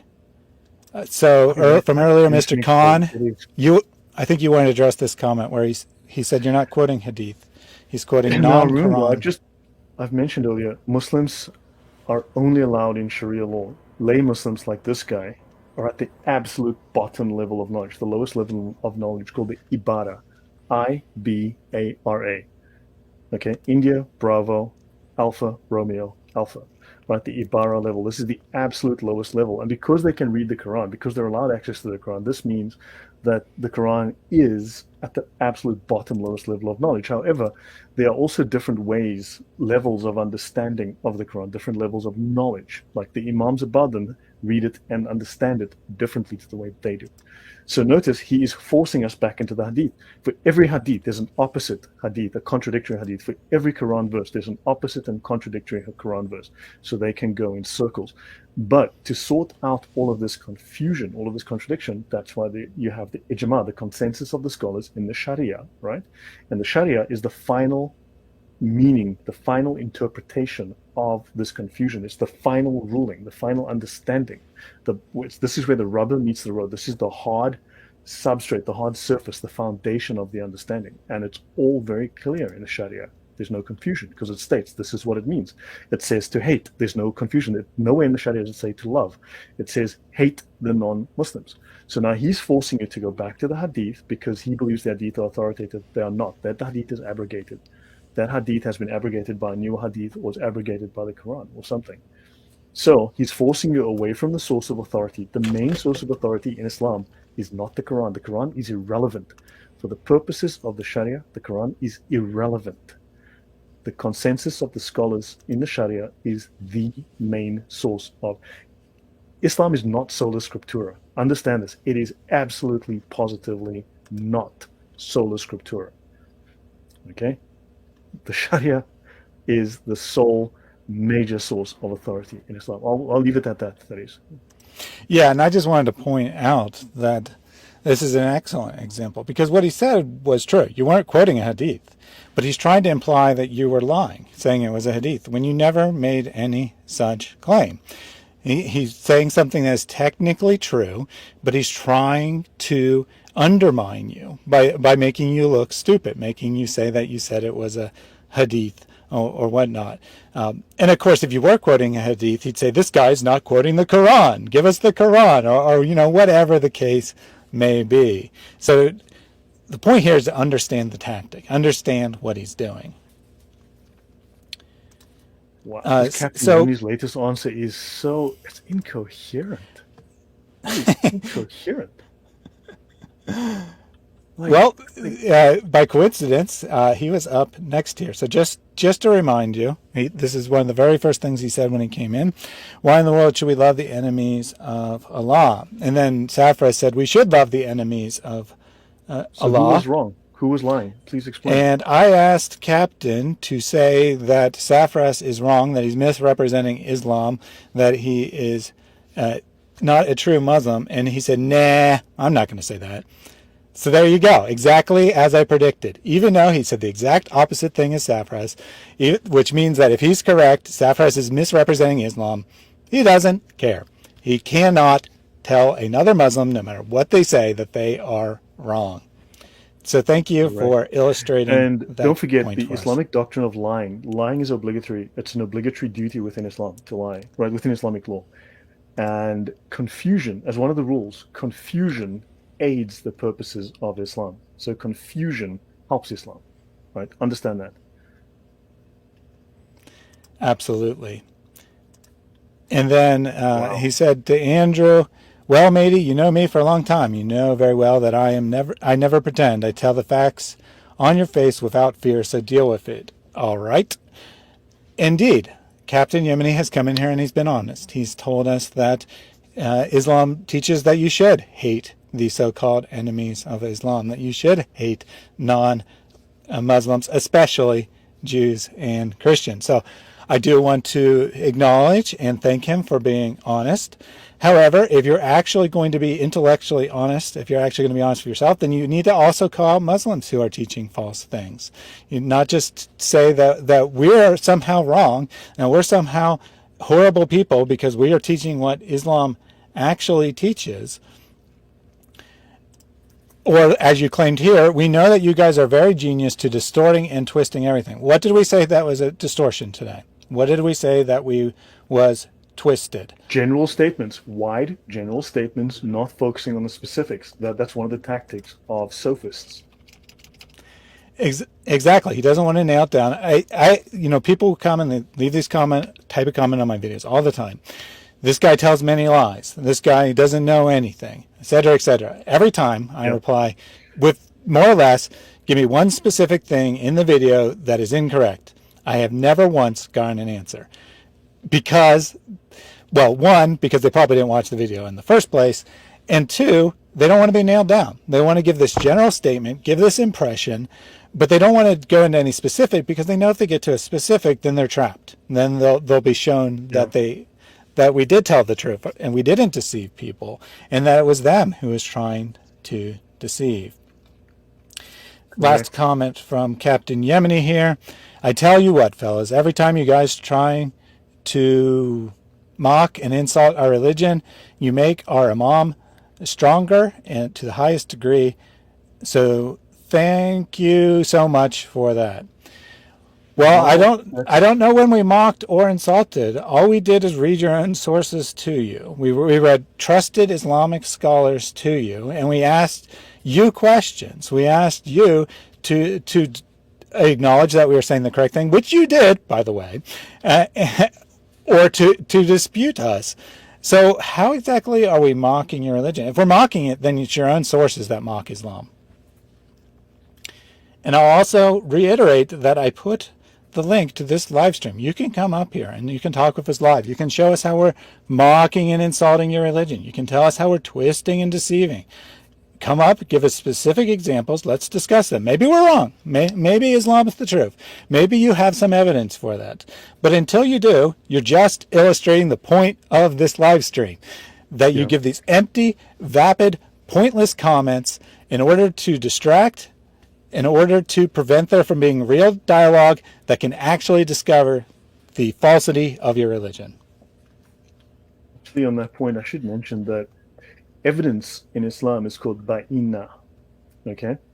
And then you have the ba'inat, the plural, but it's like, which means, the meaning changes slightly, means evident or clear. But ba'ina, Chloe, fantastic point. Islam does mock itself. But ba'ina is evidence. But notice that in Western thought, evidence is something tangible that you present in a logical, coherent fashion. You have something written, something physical you can prove, you present to a jury for consideration, right? In Islam, evidence does not meet that standard. Evidence is based on a verbal performance, okay? An embellished verbal performance that sounds beautiful. And because it sounds beautiful, it is therefore true. So the Quran is evidence. So notice when you ask something about Muslims, they will suddenly start spouting these long Quranic verses. They'll put a whole bunch of them in a comment, because this is ba'ina, this is evidence. So it's a verbal performance, right? That is evidence. And if you do this verbal performance, that is evidence. So they've reinterpreted the word evidence to mean something different. Okay, so you need to ask for written evidence, not for evidence, because then they will give you ba'ina. And this ba'ina is not evidence the way we understand it. So we are talking at cross purposes. We need to understand that they reinterpret words and they completely alter the meanings, just like typical leftist and communist ideology does. It reinterprets words. Absolutely. He never returned as a horse put it well. It is difficult to defend the indefensible. But if you don't have to discuss facts, it is possible. As long as you have empty rhetoric and you don't have any facts that can be nailed down, you can defend it from a Muslim perspective anyway. Seeking Truth said not agreeing with Islam is considered attacking, or even agreeing with Islam if it is embarrassing in the context in which you gave it, like happened in India recently, where all she did is say that Muhammad married a 6-year-old according to Islamic scriptures, and then there was an international riot about it because it was embarrassing to Islam, so it was attacking Islam in that context. Muslim preacher says the exact same thing. He's being a good Muslim, teaching the truth, etc., etc. Someone else says it. It's attacking Islam because you're an Islamophobe and you don't understand. DHC said, Safraz, you should read a book that really teaches about love, the Bible. And indeed, if you want to learn about love, read the Bible. If you don't want to learn about love, read the Quran, because there is not a single word about love in the Quran. Servant Girl said, Islam was a reaction to Jesus. A fundamental teaching of Islam is denying Jesus and who he is. So before the time of Christ, Islam would have been lacking its fundamental teachings. Kind of saying that Islam can't be the religion of Abraham, like we saw on the screen earlier, or that it can't be from before Christ. Of course it's not, and no one who wasn't trying to repeat Muslim propaganda would say otherwise. But the other key point here is that Islam, it's a core doctrine of denying the essentials of Jesus. They'll agree with some things. They'll say, oh, he worked miracles. Oh, he's born of a virgin. Well, tell me, do you believe in the same Jesus? Okay. Did he die on a cross? No, that never happened. No. Did he rise from the dead? No. Of course not. He said he didn't have a straight up. Okay. Was he God incarnate? That is the worst possible thing you can say. Our religions are exactly opposite, but we respect Jesus. We love him. He's the same. Oh. We have the same prophet. Captain Yemeni Falcon says here, they always use laugh out loud. Lol, do you speak Arabic? The answer is no, so you are debunked. Well, Does he speak Koine Greek? Does he speak Biblical Hebrew? So no, he's debunked. All Muslims are debunked if they don't speak Biblical Hebrew or Koine Greek. You know, Oh, correct? Does that yes, logic work? yes. Captain, how about you let us know if all the 80 to 85% of Muslims who don't speak Arabic are also deceived, if they also have no ability to see whether Islam is true or not. Do let us know that, which includes Safraz, by the way. So here's another opportunity for you to call out Safraz for trying to teach Islam when he can't even understand it because he doesn't know Arabic. Yeah, I'm guessing you won't do that, though. Just a guess. Just a guess. correct. These are just standard arguments. Look, we need to catalog these arguments. We need to understand them for what they are. We need to turn them around. Understand? We need to stop being distracted by them. I wanted to bring this up to highlight these are standard arguments. As I said, it forms part of adab al-jadal, their form of disputation, okay, their disputatio, and it is constantly, it's just sophistry mixed with rhetoric, right? It's not designed to find truth. It is designed to undermine. It's designed to attack the argument, designed to attack the person delivering the argument, to undermine them. It is not designed to provide an answer. It's designed to dance around. It's basically going Amber Heard in court, if you guys were watching that. So, Yep, we got just a few more comments if you have some time. This one is just humorous here from Basel Jet. Hi guys, I'm catching up on my own jihad with COVID since last Tuesday. He says that he has a nice refreshing glass of camel urine to get over his COVID, but come to think of it, he had one last weekend, so maybe that was the cause of the COVID in the first place. Get better soon, my friend. you know what? He forgot to dip a fly's wing in it. You put the wrong wing in it. Yeah, a fly must have landed in that camel urine, and only disease, the COVID wing got into his cup, but the COVID cure wing didn't get in there, unfortunately. Yeah, he didn't. Also, you need to add some ajwa dates to it, okay? 3 preferably, maybe 7. That might help a lot. So, so yeah. I mean, look. As I said, I'm going to be doing some upcoming shows with Dr. J. Smith, and you're going to see repeatedly Muslims will deny the Sahih Hadith, but they will quote the Sahih Hadith whenever it suits them. But when we quote them, they are false, right? Now, and they will do entirely off-topic things, like Safraz's comment right here, completely off-topic, unrelated to the discussion at hand. We're talking about Islam. Let's focus on Islam. The Islamic hatred, right? This is because you cannot show me love for non-Muslims in Islam. So we need to find a way to deal with this, and we need to find a way to not be distracted by this. We need to bear this in mind and to change the polemic, because we've gone in circles trying to defend Christianity, when meanwhile we're playing their game. We must stop playing their game. You, Thaddeus, over to you. Yep. So after Safraz brought up this comment, or probably actually this one, which is same basic gist, I again asked him to provide any Islamic sources of any nature that teaches to love Jews and Christians, to love non-Muslims. And then mysteriously, Safraz disappeared from the chat. He left the building. The first time we asked this, he didn't put anything in the chat for 5-10 minutes, which is quite unusual for him. And then he posted that hadith that we read earlier that had absolutely nothing to it. So he presumably, when we made that challenge, he's back. He's back. Those who spend... Allah loves those who do good. Allah, this is referring to Muslims, Safraz. Show me in those words where your Aqidah, your Sharia law says to love non-Muslims, to love Jews, to love Christians. It says here to love Muslims. This is who this talks about. So, answer the question. Yeah, I mean, Allah loves those who chop off the heads of infidels. Great. And thanks for sharing, Safraz. Just like you did last weekend when you came up and said that was beautiful that Allah said to kill infidels. But that wasn't the question. And let me just go back to what I was saying. We asked this question. You disappeared for 10 minutes, vigorously searching Prophet Google, no doubt. See his next comment. Show me from Christianity. No, we asked this first. You see, now this is... No, It says to love your enemies. It says to love your neighbor. This is a standard Christian view of the world, to love others. Okay?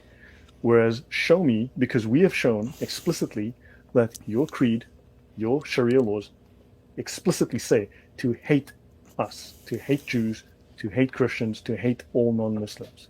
Where does it say to love us? I want you to show me, because you know that you have to hate us and that you actually do. So Saffraz, again, well, first of all, look what he did here. He says, show me from Christian teachings where it says to love Muslims. Of course, the Bible doesn't say anything about loving Muslims, because Muslims did not exist when the Bible was written. So of course it doesn't explicitly say to love Muslims, but it says to love your enemies. It says to respect the laws of Roman society, the pagan Roman society that was persecuting Christians, that was killing Christians, just like Muslims do. The Bible teaches us to love and respect those people. So yes, we are called to love and respect Muslims. And then he tries to go in circles. Another tactic. Christians are taught to love all, even our enemies. Oh, sorry, that they both have a green S. I clicked on the wrong one. So love and stop hating Prophet Muhammad. We already went over this, Saffraz. You already got your answer to this. To love someone is to tell the truth. No one can love Muhammad. No one can hate Muhammad. His body is gone. His soul is in hell. He is gone. You cannot have an emotional response to Muhammad. However, we do love Muslims by telling them the truth, by telling them that they are following a false prophet, by telling them that Muhammad is the most obviously false prophet in history and a disgusting human being on top of it. That is love. We already went through this once. He circled back to it again. May I share my screen? I want to show something, if I may. So now, notice Captain Yemen is saying that we are pushing a Zionist agenda. No, we are showing authentic Islamic texts. So, yeah, we've shown your fiqh, which says to hate us. This is not Zionist. This is talking about Islam. If I may, I just shared my screen. That is, if we can, if you want to comment on this and then jump to my screen share. So note what he is saying, that we know the truth, apparently. We know that Islam is the truth, I guess. But we've been bribed by Jews to give this false teaching about Islam. We've been bribed by Jews, apparently, to read Islamic texts teaching Islam to Muslims for the public. Amazing stuff here. Yeah, Surprise is again now trying to, no surprise. I want you to answer the question. Where do your Sharia laws, where does your Aqidah say to love Jews and Christians, to love non-Muslims? I've asked you. You are having difficulty answering this. Why can you not show me this? Because I've shown it only says to hate. Now, if I'm wrong, you can easily prove me wrong by showing me the facts. Easily prove me to be a liar by showing me, here Allah says to love the non-Muslim. Show me, in his words, to love the non-Muslim, to love the Jew, to love the Christian. Answer that. Stop dancing around. If you can't answer me, then you are lying. Okay? So, what I have here is, this is summarized from the book, what is commonly spread but not proven from the Seerah of Prophet Muhammad. In other words, famous but unauthentic stories from the Seerah of Prophet Muhammad, written by, as we're soon going to find out, a group of liars for Islam, or liars about Islam by not true Muslims. Okay, we're going to find out in just a second. Let's look at the things that are commonly spread that are not true. So, for instance, reports in his youth, his marriage to Khadija and period before prophethood, things that are lies, things that are wrong. Okay, let's have a look. There's an interesting one here. Weak reports. Now remember, these are all weak hadith. Notice weak reports on the Battle of Uhud, weak reports on the Battle of Badr. Okay, the Jews' enmity with the Prophet. Weak reports, weak reports. Now, of course, we are constantly told, but let's have a look at. So let me go here. Notice here. This is considered weak. This is considered false in Islam. The story of a Jewish lady who threw garbage at the Prophet is a false narration. The Prophet carried the luggage of a Jewish lady who wished to escape from Makkah after hearing of a man called Muhammad is an emotional but false narration. These are false stories. Muslims love to post these as examples of the beauty and the love of Islam, of how Prophet Muhammad had a golden heart. Okay, Muhammad did have the heart of a 4-year-old boy, which he kept in a jar in alcohol under his bed. Okay, and Muhammad did have his own hair in a box, sealed under his bed. He also kept his urine in a bowl under his bed at night, which his wife drank. Just so you know, fantastic guy. Awesome stories about him. But notice these stories. This is from a Muslim scholarship. Like this from Muslim scholarship from a Muslim organization that states these stories are all lies. Even the age of Khadija. Let's go back to Khadija. Even the age of Khadija, okay, is a false story. Okay, let's go have a look at that. Weak reports on his youth, his marriage to Khadija and period before prophethood. The report of the marriage of the Prophet to Khadija while her age was 40 is from the weakest of narrations. Okay, this hadith is matruk. It is rejected as false. It is said by Ibn Kathir, amongst others, she was 35 or 28 or 25. That's all the same age, exactly.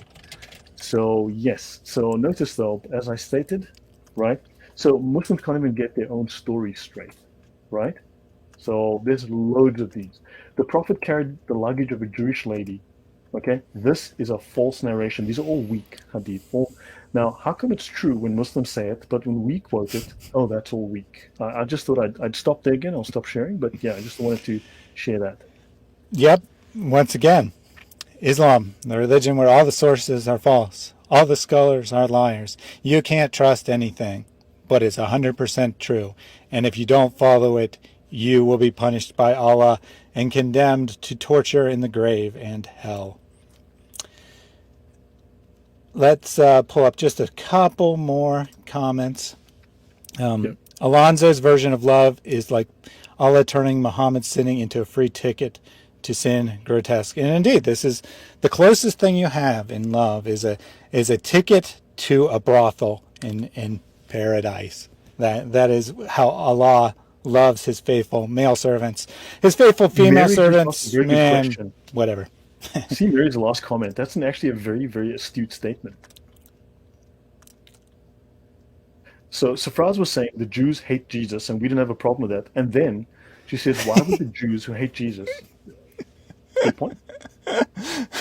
Yeah, that is a very good point. So here's the two accusations we've had. Safraz tells us that, he attempts to distract by saying that the Jews hate Jesus. Why are you condemning the Jews?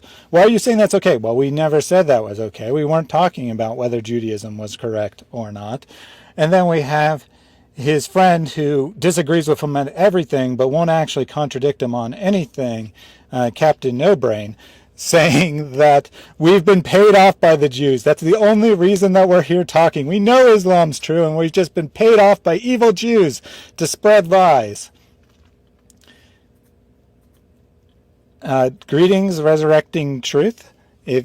I'm sure that no one has seen her channel yet. She just started. She is an ex-Muslim convert to Christianity who I hope to have on this channel soon. So welcome, and go over to Resurrecting Truth and check out her first videos. She will be posting her testimony shortly, and then I'll have her on to interview her to share her testimony here as well. Whoops. I didn't mean to bring that up. But the couple more comments. Jade just posted in my latest interview with him. Excellent. So another thing to check out after this. But actually, I'm going to steal all the audience for myself. I'll have an announcement on that in a second. Yeah, I'm gonna. When I meet Jay on Tuesday, I'm going to punt you and Adam Seeker. I'm gonna say, hey, you guys need to go to these channels. Absolutely. So Safra said, Mary says to Safraz, you dirty liar, you want to kill and subjugate everyone else and you call it beautiful. So Safraz is in here telling us how Islam teaches to love and respect non-Muslims. And then, but last week he was on this channel. That week he actually came up and spoke to us live. I posted the link a long time ago. He hasn't come up live for some reason, probably because he knows he can't actually defend himself today. Last week he was telling us how it was beautiful that the Sharia teaches to kill and subjugate non-Muslims. This week he's telling us that Islam teaches to love and respect other religions. Amazing stuff. Just some advice from Andrew here. to Captain Yemeni, I notice your hatred and rage. I suggest you remove it. And then he also pointed out, unrelated to that, but when we were having the discussion about the 30 different versions of the Quran, he pointed out that Muslims corrupted the Quran simply by writing it. And indeed, there was a dispute, at least according to the Hadith in early Islam, that some Muslims said, no, this is bid'ah, this is innovation. We should not write down the Quran because Muhammad never wrote it down. And then others said, whatever, we're writing it down anyway. We all have perfect memories and we never forget anything, but we need to write down the Quran. Of course, they didn't actually have perfect memories, and they actually did forget things, as the Hadith tell us, which is why they wrote it down, because they're forgetting parts of the Quran. They had lost portions of it. They needed to preserve what was left. Mary said that Safraz knows he's lying. He knows Islam is disgusting. And indeed, I think at some level, Safraz does know. He really genuinely seems to be struggling. He desperately wants to get to his God's brothel. He desperately wants his unlimited sex slaves in paradise that will be eternally virgin, but at the same time he sees over and over again how he can't defend it. He sees over and over again how it's completely illogical, and he comes on live and he says, well, to be honest, I have no clue. Well, to be honest, I don't know. Well, to be honest, Islam is obviously false, but I can't say that out loud. Because if I did, there would be consequences. I would lose all my rewards. I would lose all of my respect. All of my community would hate me. I would lose my identity, etc., etc. But he's on a journey. He's on a journey. One thing's going to happen. Either he's going to break, and he'll be an ex-Muslim, and then he'll be in this chat, and he'll be probably the most vehement opponent of Islam, because he's been abused by it so much, because it's hurt him so badly, being forced to defend it over and over again, to lie to himself hundreds of times a day. Or he's going to break and he'll be like, I have grave doubts. That's a grave sin in Islam. My only chance of getting into paradise is if I am a martyr. And he'll go and commit a terrorist act. That's right. What's going to happen. One of those two things is going to happen. So yeah, guys, I'm pretty bushed actually. Today's been and it's about Lloyd is not streaming. Anyway, guys, it's a billion degrees here in the shade in Poland. But look, so guys, what did you gain from this? What did you learn from this in terms of, this is my first attempt at trying to talk about this sophistry, this deception, right, in a practical sense, to provide examples. This is probably not my best attempt, but it is my first attempt. And what did you gain from this? Just drop something in the chat, and then also in the comments, give examples. Let's try to collate this, and how do we deal with this? How do we counteract this, right? How do we develop standard arguments that refute these false arguments that they're putting together, these sophist arguments? That's my interest here. And if I can get some of your feedback before we go, that'd be very helpful for me. Yep, if you could just talk for like 2 more minutes so that I can set up a premiere of a new video that I'm going to try. YouTube has a new feature called Live Redirect that it will send you to another video. Looks like I have to set it for, it only lets me set it by 15 minutes. I'll set it at 3:30. So 15 minutes from now. While I'm setting that up, if you could just talk for a minute. Okay, now Farish, good to see you. Thank you. Oh, by the way, guys, on Wednesday, I will be doing a new series discussing Sharia law. The same series I'm doing with Jay, but with fewer distractions. Believe me, talking with Jay is an experience. So myself and Nuria of Holy Humanist, on her channel, I will be doing a second series with her over the next few weeks, discussing Islamic law. She's a fantastic interviewer as well. She asks great questions. So this should be very interesting. She's an ex-Muslim. She's an atheist, yes. So we have our disagreements there. But, we've had a really good chemistry in terms of our discussion on Islam, and she's really, really good to talk with. So that will be there. And so guys, also we get this information out to ex-Muslims. We get this out to people who really have an impact on Islam, who really have an impact within the communities. And this is very important that we reach out to this community. She's open to this. She watches our channel. She actually watches my content, Thaddeus's content, Adam Seeker's content. So she does actually watch, and she's, So Wednesday, I'll be doing a new series with her on Sharia law. I'll be going a deep dive, step by step, through my presentation. Also, my series, I've done 14 episodes with Al Fadi. That will be airing in July. So expect those to start airing in July. I'm filming again on Tuesday with Jay. And Jay, though, is, instead of going through my presentation, he's really sort of like, we're going suddenly veering off because I say something, and he wants to now explore into this direction, explore into that direction. So I'm not exactly following the plan I set, but we're kind of also going where Jay would like to go with opening up some of these discussions. He's learning a great deal he did not know before about this. And what else? Okay, let me. Okay, Yep. so also go to my, as I showed my Google. It's in the description box, right? Go to my Google archive. You can look for things like unauthentic. That was that document I showed earlier, right? Which is called what is commonly spread but not proven about Prophet Muhammad, famous but false stories from the Sirah, the Gospels of, the biographies of Muhammad. So you can use these when Muslims quote these things. You can show them, but this is false. Your own scholars tell you the age of Khadija. She couldn't be 40 years old and have 6 children when she's in the desert in the 6th, 7th century. No way. She was 25. That's the only way she could have 6 kids. So clearly the age is wrong, or something is wrong. But understand, they can't get their own story straight. I've got 1,400 resources. In fact, there's a fantastic, if you look at Hanafi fiqh, it's the largest school of jurisprudence in Islam. I've got a fantastic document where scholars go through the scholars of Islam who claim that Hanafi was a fraud. And they provide detailed evidence. These Islamic scholars, these top Islamic scholars, provide detailed evidence to prove that Imam Hanafi, who founded the Hanafi school of fiqh, was a complete fraud. The guy was a heretic. The guy was wrong about so many things, and it's hysterical. I need to do a show on that one day.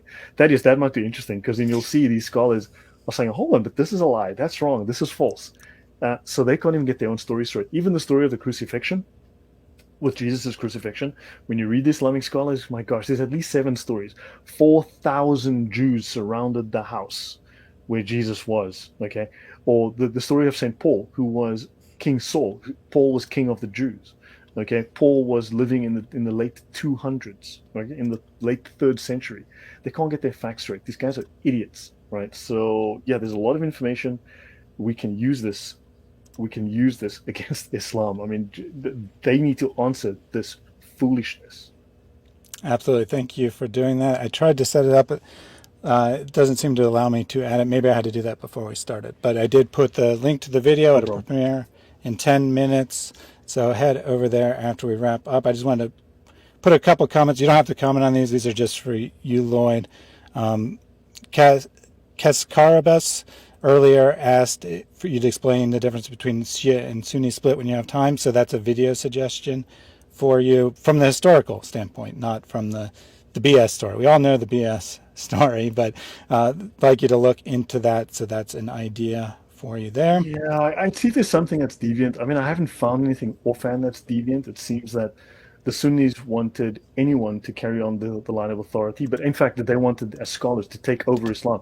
Look, the Imams of Islam are the Pharisees of Islam. Understand, they are the Pharisees of it. Just like the Pharisees were criticized heavily for taking over and altering biblical Judaism into Phariseeism, the Imams have altered Islam. I mean, not to say that Islam was good and fantastic before; it was bogus trash, but the Imams have taken over and altered it. And I've been hoping to get into that with Jay, but I haven't gotten that far. In fact, I doubt I'll ever get that far because we're talking about everything else that comes up. So, but that is something I've wanted to discuss with Jay, and hopefully I will be able to get him to go there. James 119 said that he watched your presentation with Jay on this. I'm not sure exactly when it was made, but in general, that whole series is excellent. It's an endorsement of that series.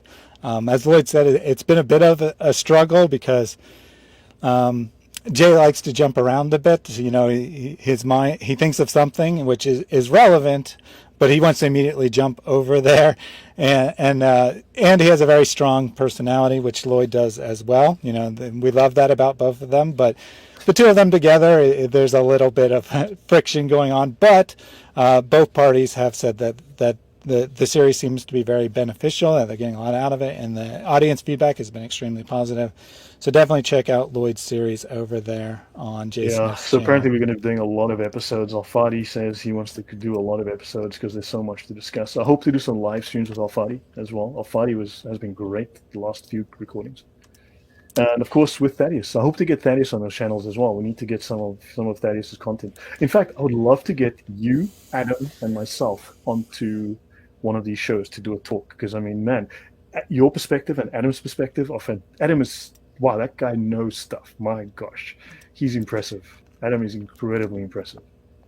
Absolutely. I endorse that statement 100%. And then just a last comment for you. Vilnius would like to know if you ever sleep or if you're debunking Islam 24/7. Yeah, man, I have this very weird sleep cycle. I wake up at like 1 a.m. every night and I'm awake for like 2 hours and I go back to bed afterwards. So yeah, it's just been like that for many years. I have this bifurcated sleep cycle most of the time. So I wasn't able to set up the instant premiere. I'd never tried to use that. Oh, Or I'm Thunderous sorry, one. the Yeah, of course. Yeah, Thunderous has had some things to deal with. We were meant to do shows with him. He's been occupied with something. I believe he's also had a health issue. But Thunderous is his perspective, his questions, his insight, fantastic. Yeah, he brings a whole new perspective on things.